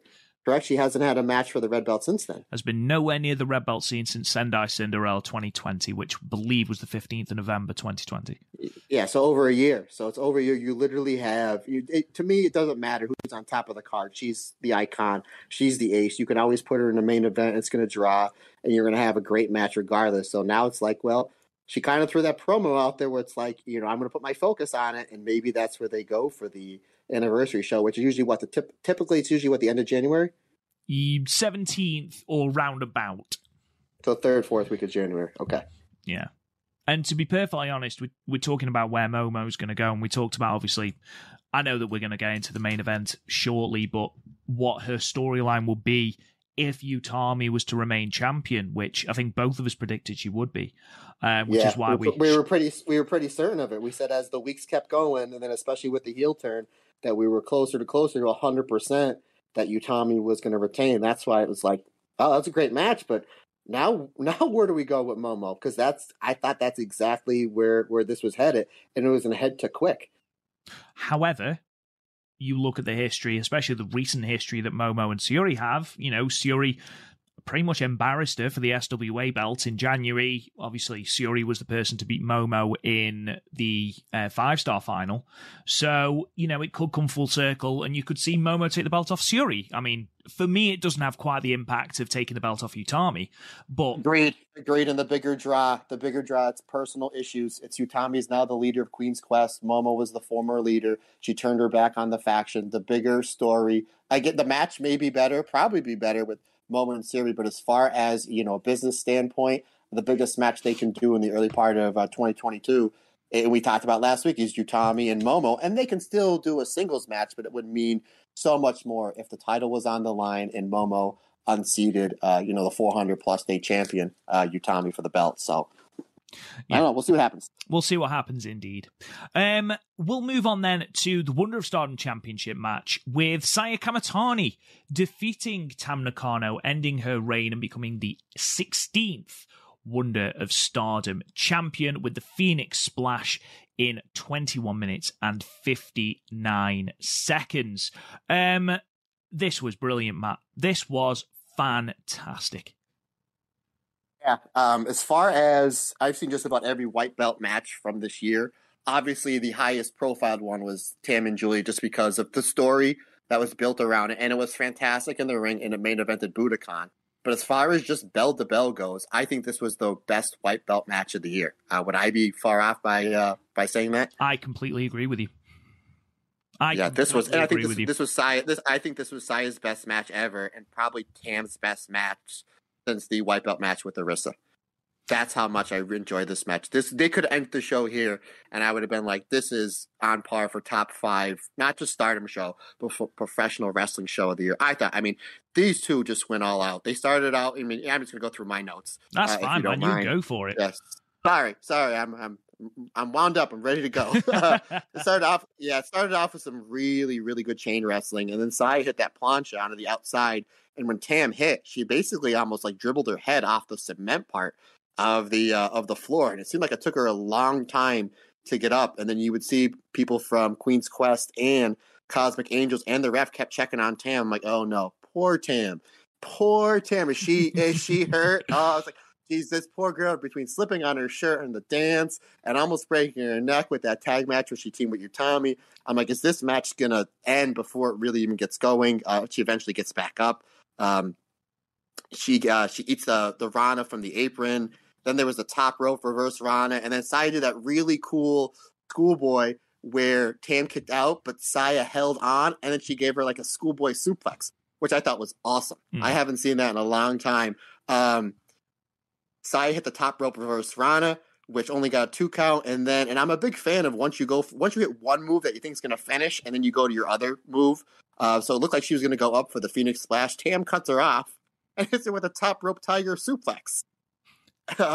And then she hits the violent screwdriver, and then she gets the Twilight. This is my only nitpick about the match. She hits the violent screwdriver after she hits the top rope. Now here's the sequence of moves. I love big moves, one followed up after another. It's why I love Io's matches so much. So she hits the top rope tiger suplex, and then she hits the violent screwdriver, and then she goes for the Twilight Dream.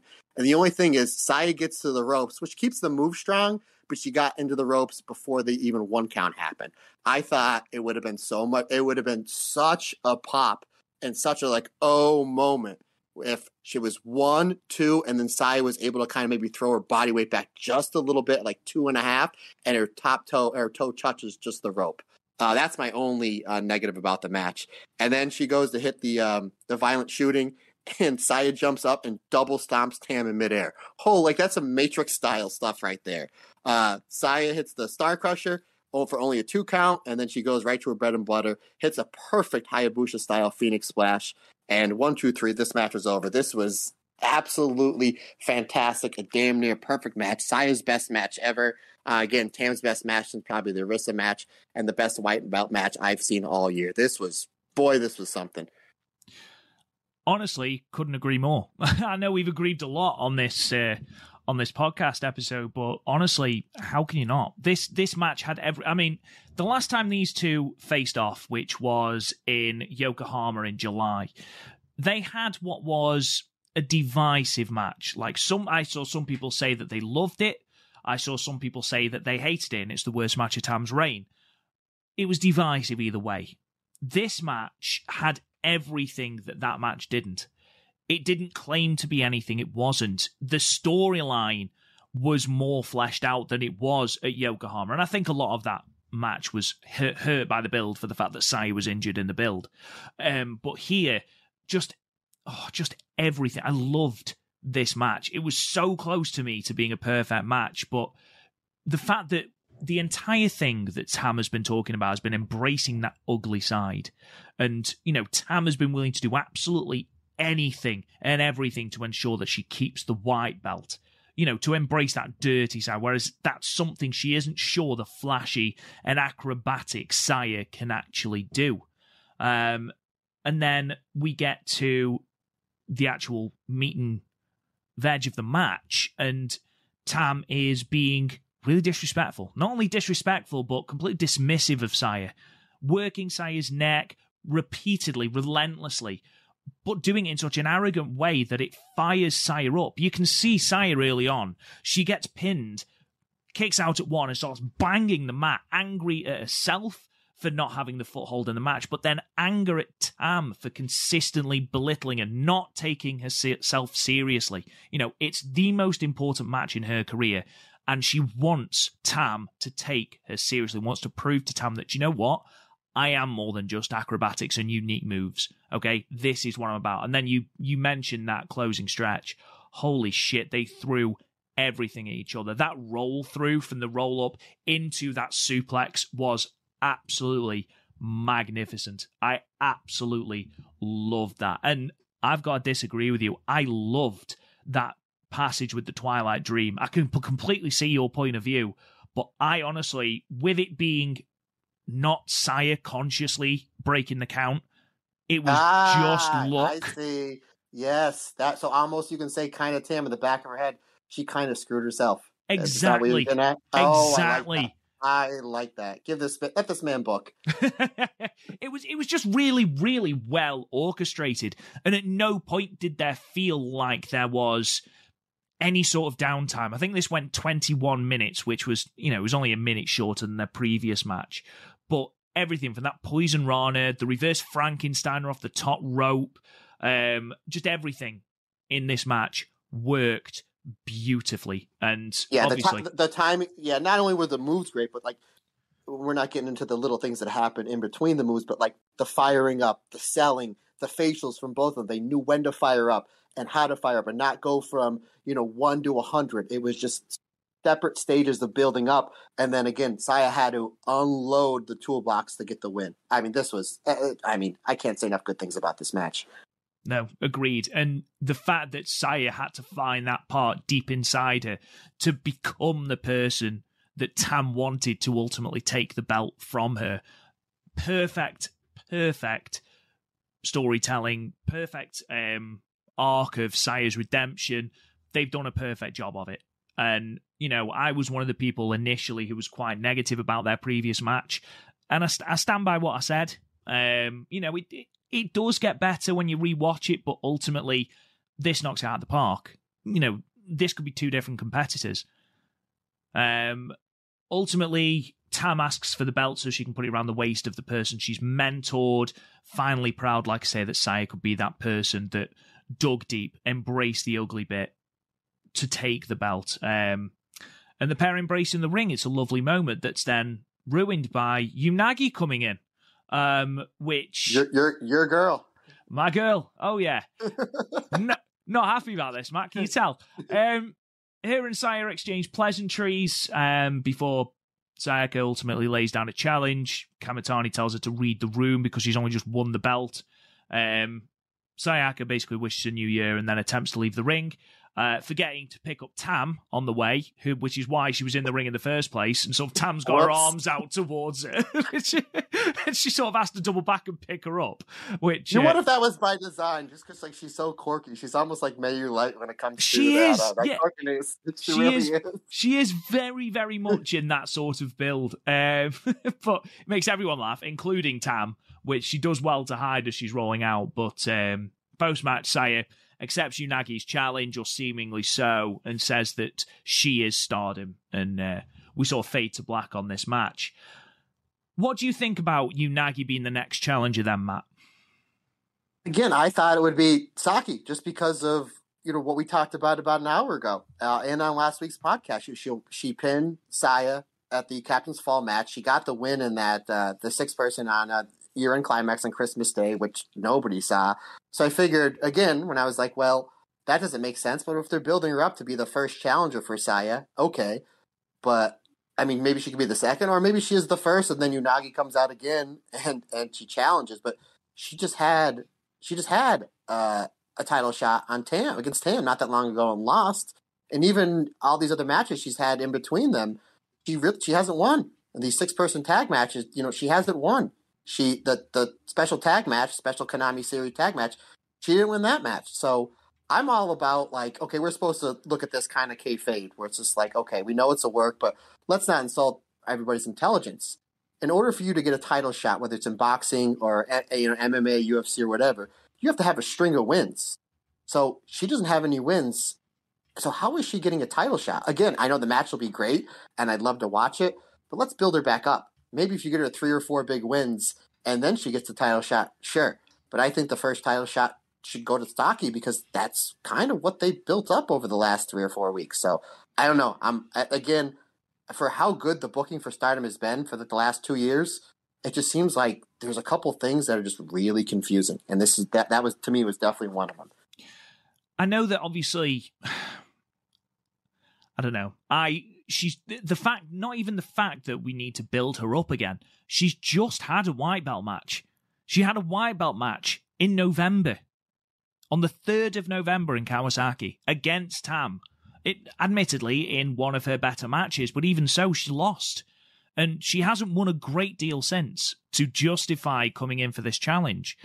And, I highlighted, and we were texting back and forth, and I highlighted, Micah, yes, she's gone for the red belt, but surely this would be the perfect time to say, right, Saya, Micah, we've got history. I imagine they will do that further down the line because these two share history. But, Himeka, where's Himeka's challenge for the white belt been since, partway through the tag league last year?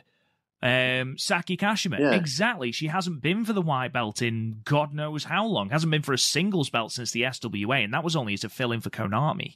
We could have Azumi, have Queen's Quest, have Azuki, Koguma, all these people who haven't had a chance at the white belt, mainly because they're doing the other things. I understand that, but Giulia to get her belt back that she lost, at the beginning part of last year. You could throw that in. That makes more sense. I'm not against Unagi. That's not. I know it sounds like I am. That's not why. But this is the reason why so many people were so resistant to Unagi's push, because it didn't feel organic. And what happened was she started to win people round because she was improving in ring. She wasn't being forced down people's throats. And then again here, it seems like she is, which is in danger of undoing all the hard work she's done. Yeah, I was ready to say it's basically kind of, if you're going to keep doing this, you're going to turn her after the fans. You're going to turn her after the fans, and not only that, but that's going to make it harder for Tam to build the Cosmic Angels back up again. So I see your point. And then think that, okay, maybe Unagi does go all the way in the Cinderella tournament, which is a very real possibility. She goes all the way, she's going to go for the white belt again. So, I don't know. I am not against Unagi having a title shot at all. But the way she's getting this title shot doesn't feel right. There are people who deserve that. I would be more receptive to... I think as well, you've got to think that whoever has this match with Saya is losing. And I suppose what they're thinking is, do you know what? If Unagi has this match and loses, who ultimately gives a shit? We've got loads of time to build her back up. However, if you throw someone like a Hazuki or a Micah in there, does it damage their credibility to lose again? So, I can understand that. Yeah, you got to give her, I think you got it for her, especially coming off this match, you got to give her a top-level opponent and a barn burner. And again, I know we were texting back and forth, what if, and they do this in MMA and boxing all the time, Tam just had a very, very successful long reign. And usually when you see somebody that has 5 or 6 successful title defenses in MMA or boxing, they get an automatic rematch. So what if her first title defense is a rematch against Tam, and then they go to the, Rossi loves the book, he goes to a draw. So this way, it doesn't hurt Tam. You just beat Tam. Let's not beat her again, because I think ultimately, she's going to be in the red belt picture going into 22. I don't know if she's going to win it, but I think that she'll get a couple cracks at it.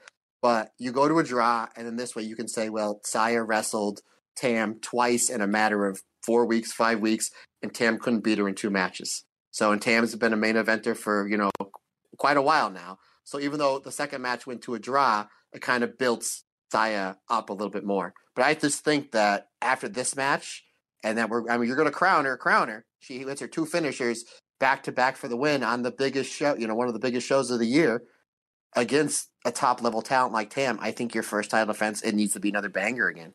And I just don't. The match will be great, but I think it needs to be like a main eventer. We'll see. Obviously, we haven't had the 17th anniversary announced yet, so we don't know if it's going to be at Korakuen or if it's going to be at a bigger show, or if they're going to use the one at the 29th of January, which I think is in Nagoya, as the venue for that brand new show. So let me check that they haven't actually arranged it. I don't think they have. No, it's New Year's Stars. And then there are a few holding dates on the 15th and 16th.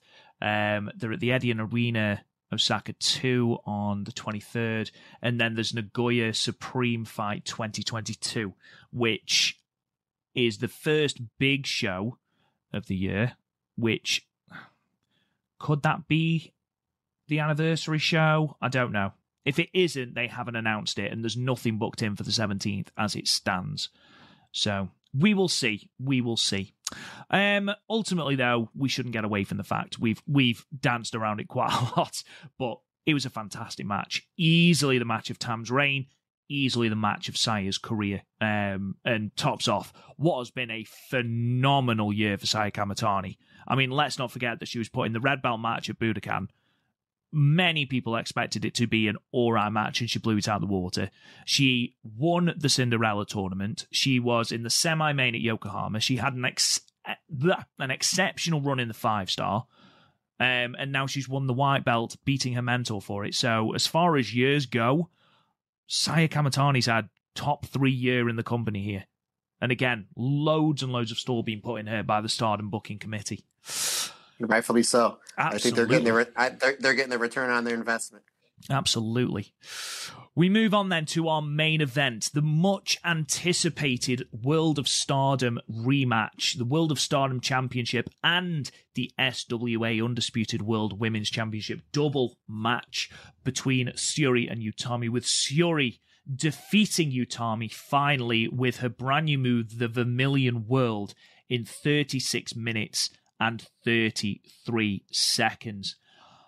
This main event is what has been built to seemingly since June. I mean, it's the rematch of the match that broke Dave Meltzer's coveted ratings scale for the first time in Joshi history. Had everyone from ESPN to Filthy Tom Lawler to Stephen Larson talking about it. It increased Stardom World subscriptions by 10% and almost single-handedly thrust the popularity of Stardom into the stratosphere. But more than that, these two, since that night in June, they seem to have been intrinsically linked from the moment they both stepped foot in the ring. I mean, Syuri was indebted to Utami for winning Blue Block of the 5-Star Grand Prix anyway, because the qualification was in Utami's hands. Utami wins, Utami goes through, eliminating Syuri. But she loses, sending Syuri through and ultimately to victory against Momo. They have both held their respective titles for 409 days. Utami, 9 successful title defenses. If Syuri wins this match, 9 successful title defenses. Okay, they drew in the 5-Star Grand Prix in their last meeting. There has been no definitive winner between these two all year. Even their title match went to a double KO with Utami retaining with champion's advantage. There has been nothing to divide these. And that is what added such a powerful punch to this match. And Jesus Christ, did they knock it out of the park, Matt. Yeah, they sure did. And upon my first viewing, I can't even believe I'm going to say this. I'm going to wash my mouth out with soap like Ralphie in A Christmas Story for saying this. But upon my first viewing, I was kind of disappointed in this match. Now, part of it might have been because I got up a little bit before 2 a.m. here in the States to start watching the show. And then about halfway through, I had to take it off my computer and put it on my phone because the stream was terrible. And I think this match was really getting going maybe around 6 a.m. And I must have dozed off because I was like, well, one, I didn't expect that result. Again, because we talked about, it's got to be, everything's built around Momo. Everything's going to be built around Momo, so Utami has to win. So I didn't expect that result, but I thought the match was excellent on my first viewing. But compared to the double knockout match, I thought that match was way better. But as the day went on, I had people tweeting me and messaging me saying, how great the match was and it was on par. I was like, I must have missed something. So I went back and watched it later on that day. And yes, I must have dozed off because I was like, yeah, I don't remember that. I don't remember that transition. I don't remember that. Like, why did this happen here? I'm like, everything made sense. They started slow. They started with, the chain wrestling and then the MMA ground stuff that Syuri is so good at, and Syuri's footwork. And this was, I'm going to say I still like the double knockout match better. Not by much. I know when I went to bed yesterday, I went to Cage Match just to see what was rated higher. And Cage Match actually had this match rated higher. And again, hey, if, I can see that. But I like the double knockout match just a little bit better. How about you? Before we get into the nuts and bolts of it, what match did you like better? Oh, you can't do this to me. That's what we're here for. The people want to hear it. I preferred this one. If I'm being perfectly honest, sure. One of the big things that me and Chris spoke about, I mean, I'm looking at the Cage Match now. The one from June was 9.47. The one from the other day was 9.49. So they're on par. And when I say I prefer one of them, it's by a minutiae. It's literally just that I prefer this match. And it could be because it's the one I've watched most recently.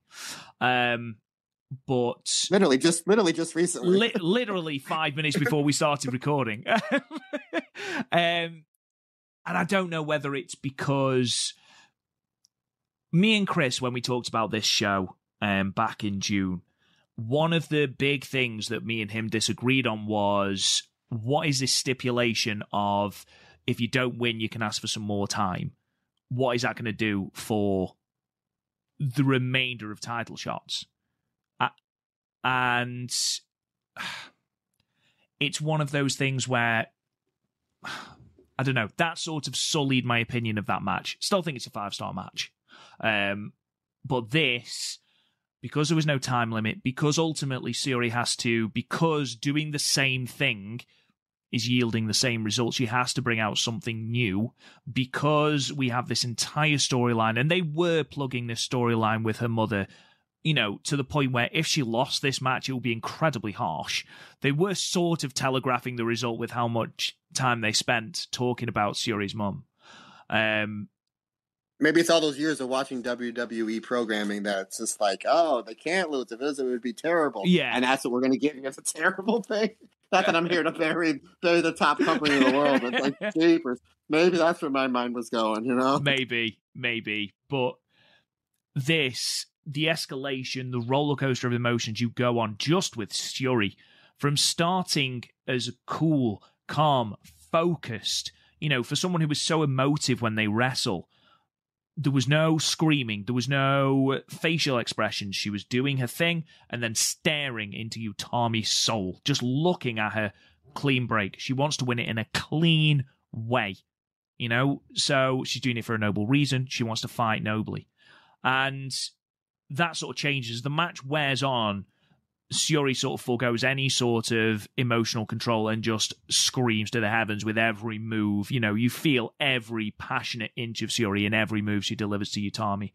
And then, I'm going to say it again, one of the best sellers in the game is Utami. And I do not care who you throw at me. She is phenomenal. She stands out as, not just in the company, in the world of wrestling, as one of the greatest sellers.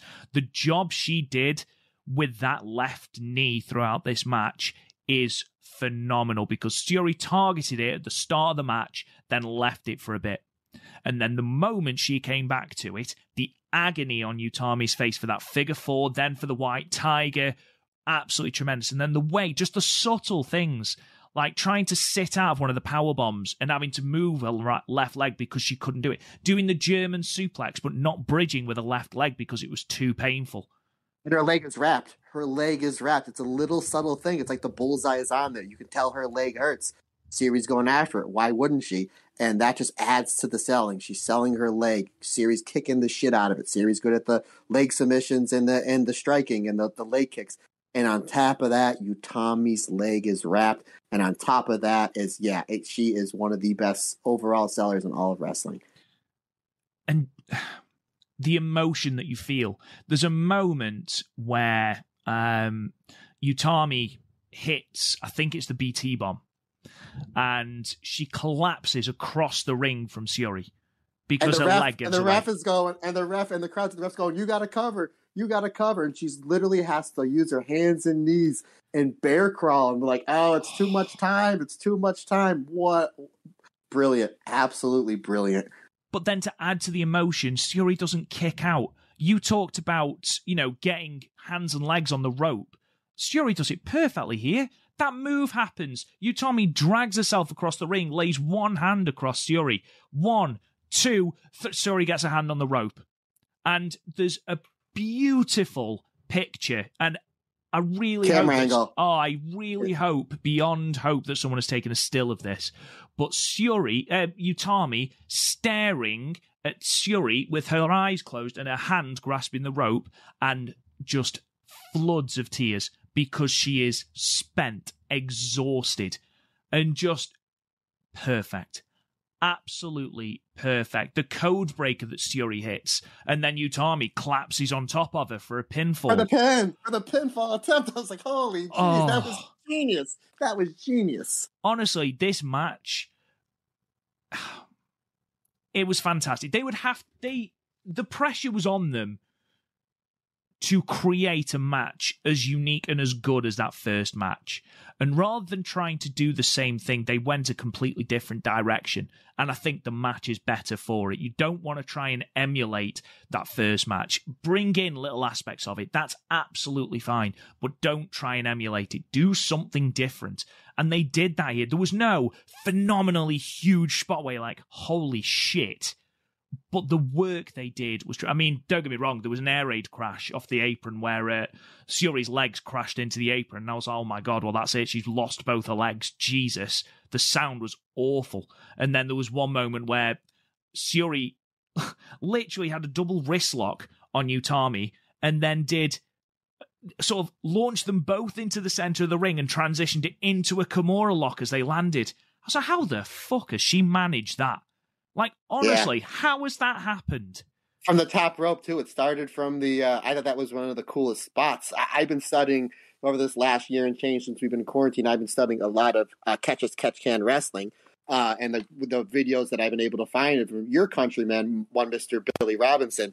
And the bread and butter of the best catch wrestlers is the double wrist lock, which I've actually had some training in catch wrestling, so I started using the double wrist lock in some of my matches. So obviously I popped for huge the way that she got into it.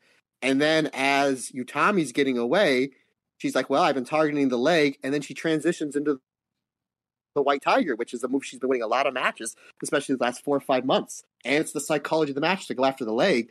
And then another thing I thought that was great, and I you know the name of the hold, the name of the move. Syuri, she does the Misawa's Emerald Frozen. What's her name for it?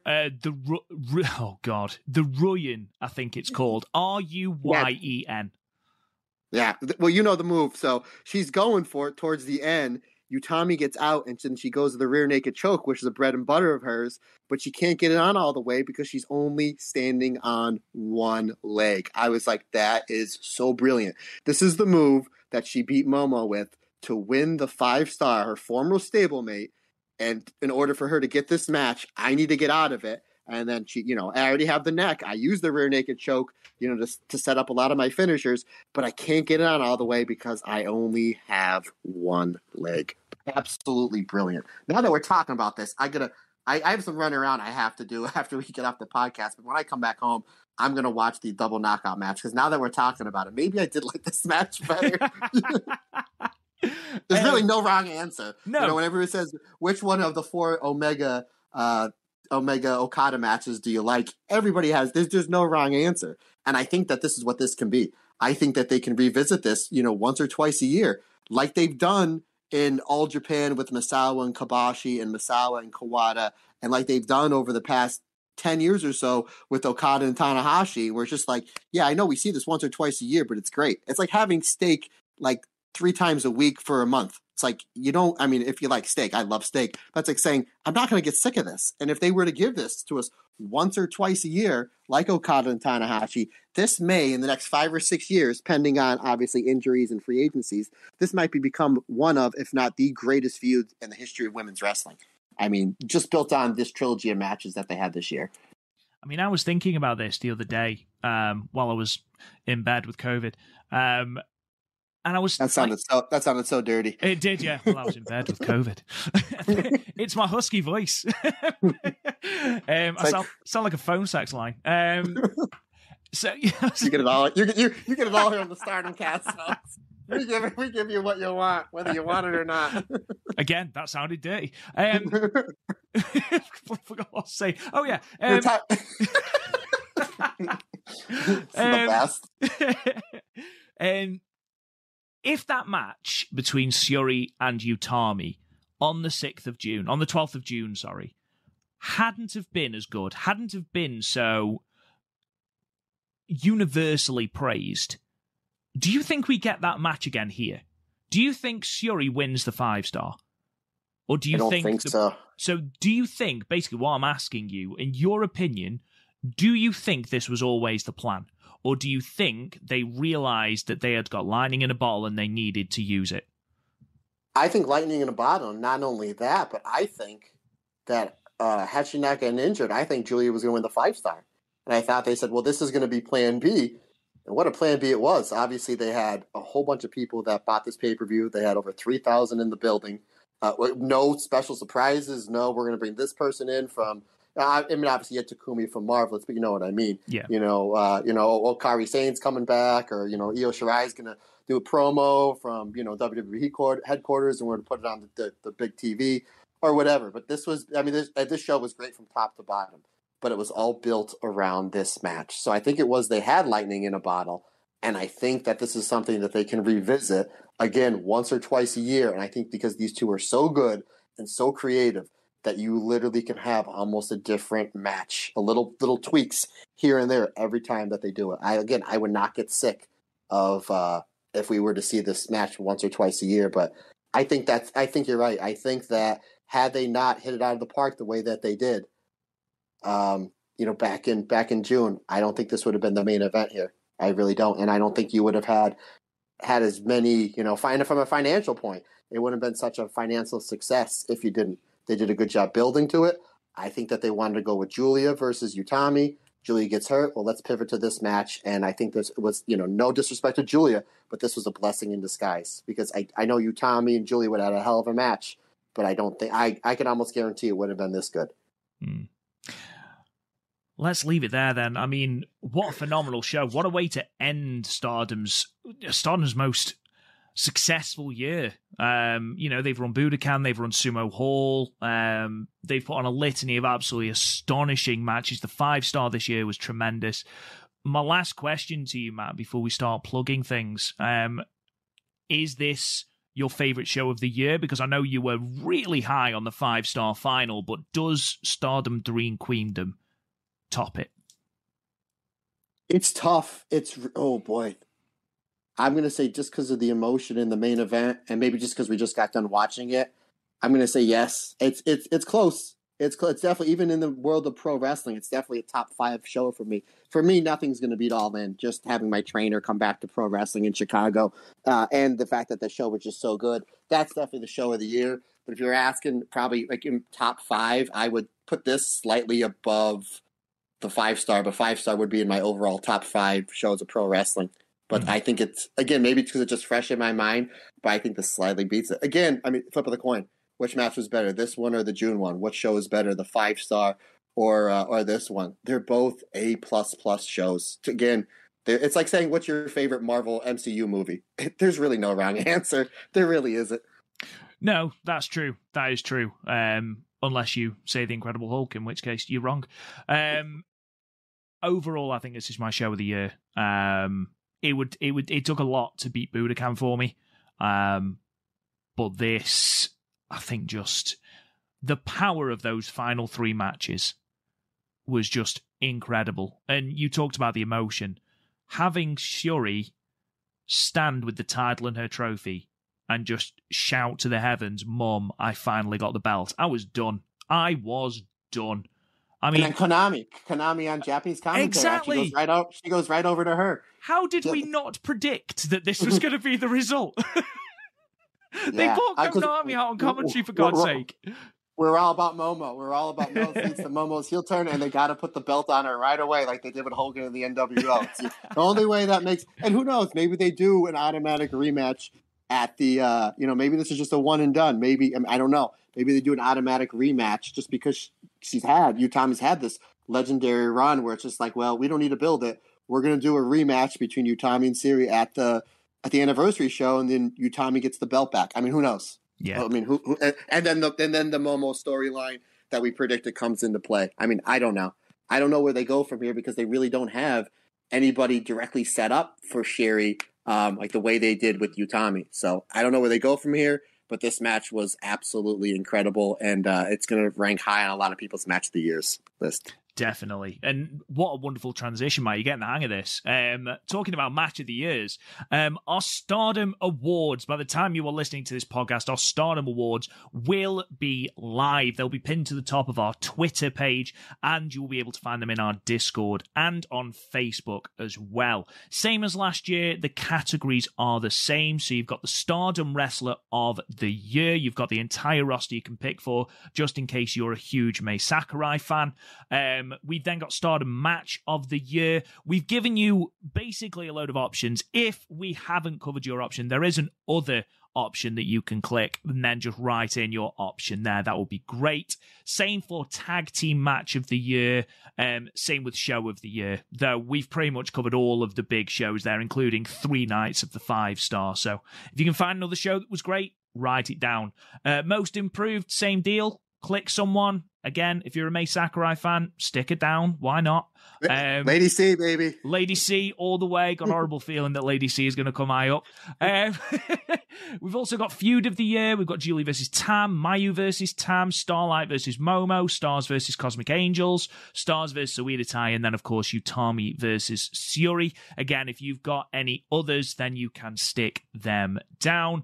Moment of the Year as well. Giulia getting a head shave, Hazuki returning, the Hana Kimura Tribute match / Konami going on hiatus, Momo turning on Queen's Quest, Uedatai taking Starlight Kid, Stardom running Budokan Hall, Stardom running Sumo Hall. I mean, there are literally countless options, but if you haven't, or if we haven't catered to your option, then please click other, write in what you think it should be, and then the final category, the 8th category, is Faction of the Year.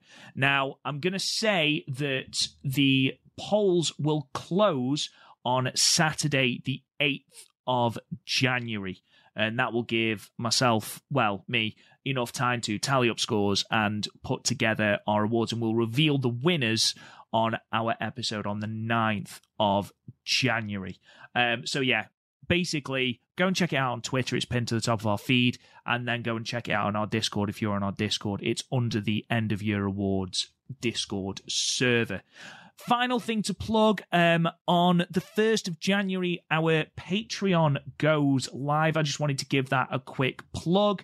Again, thank you to the people who have already sort of supported us on here without any benefits as of yet, because they don't go up till January. Again, thank you to those people. Thank you to Niagara Driver. Thank you to Joseph Usher, and thank you to oh shit, my computer's gone down. There we go, it's back up. And Rob Jones, all who've pledged money. We really do appreciate it. If you are going to subscribe to our white belt tier or our red belt tier, you will get 2 brand new bonus episodes every month, every other Wednesday, I think it works out as.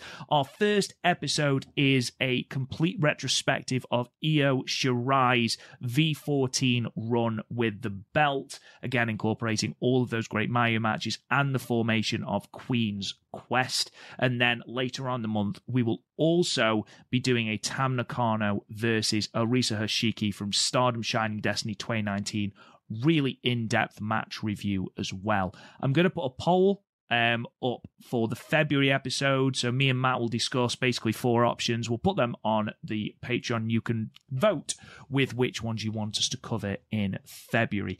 Any money we truly, truly do appreciate. Thank you so much. But until then, you can subscribe to the podcast wherever you get your podcasts. You can check us out on Twitter at The Stardomcast. Go and check out our Facebook page at The Stardomcast again. If you can throw some money our way, we'd be very, very appreciative. Patreon.com/The Stardomcast. Check out the website, www.podmania.co.uk. You can talk to me on Twitter at RealRobGoodwin. Matt, where can they talk to you? Look for me on the Twitter and the Instagram. Just look for Matt Turner OF. Any questions, comments, anything that you want to hear on the podcast, you want to talk about this show or anything just in general, feel free to hit me up. I try to get back to everybody as quickly as I possibly can.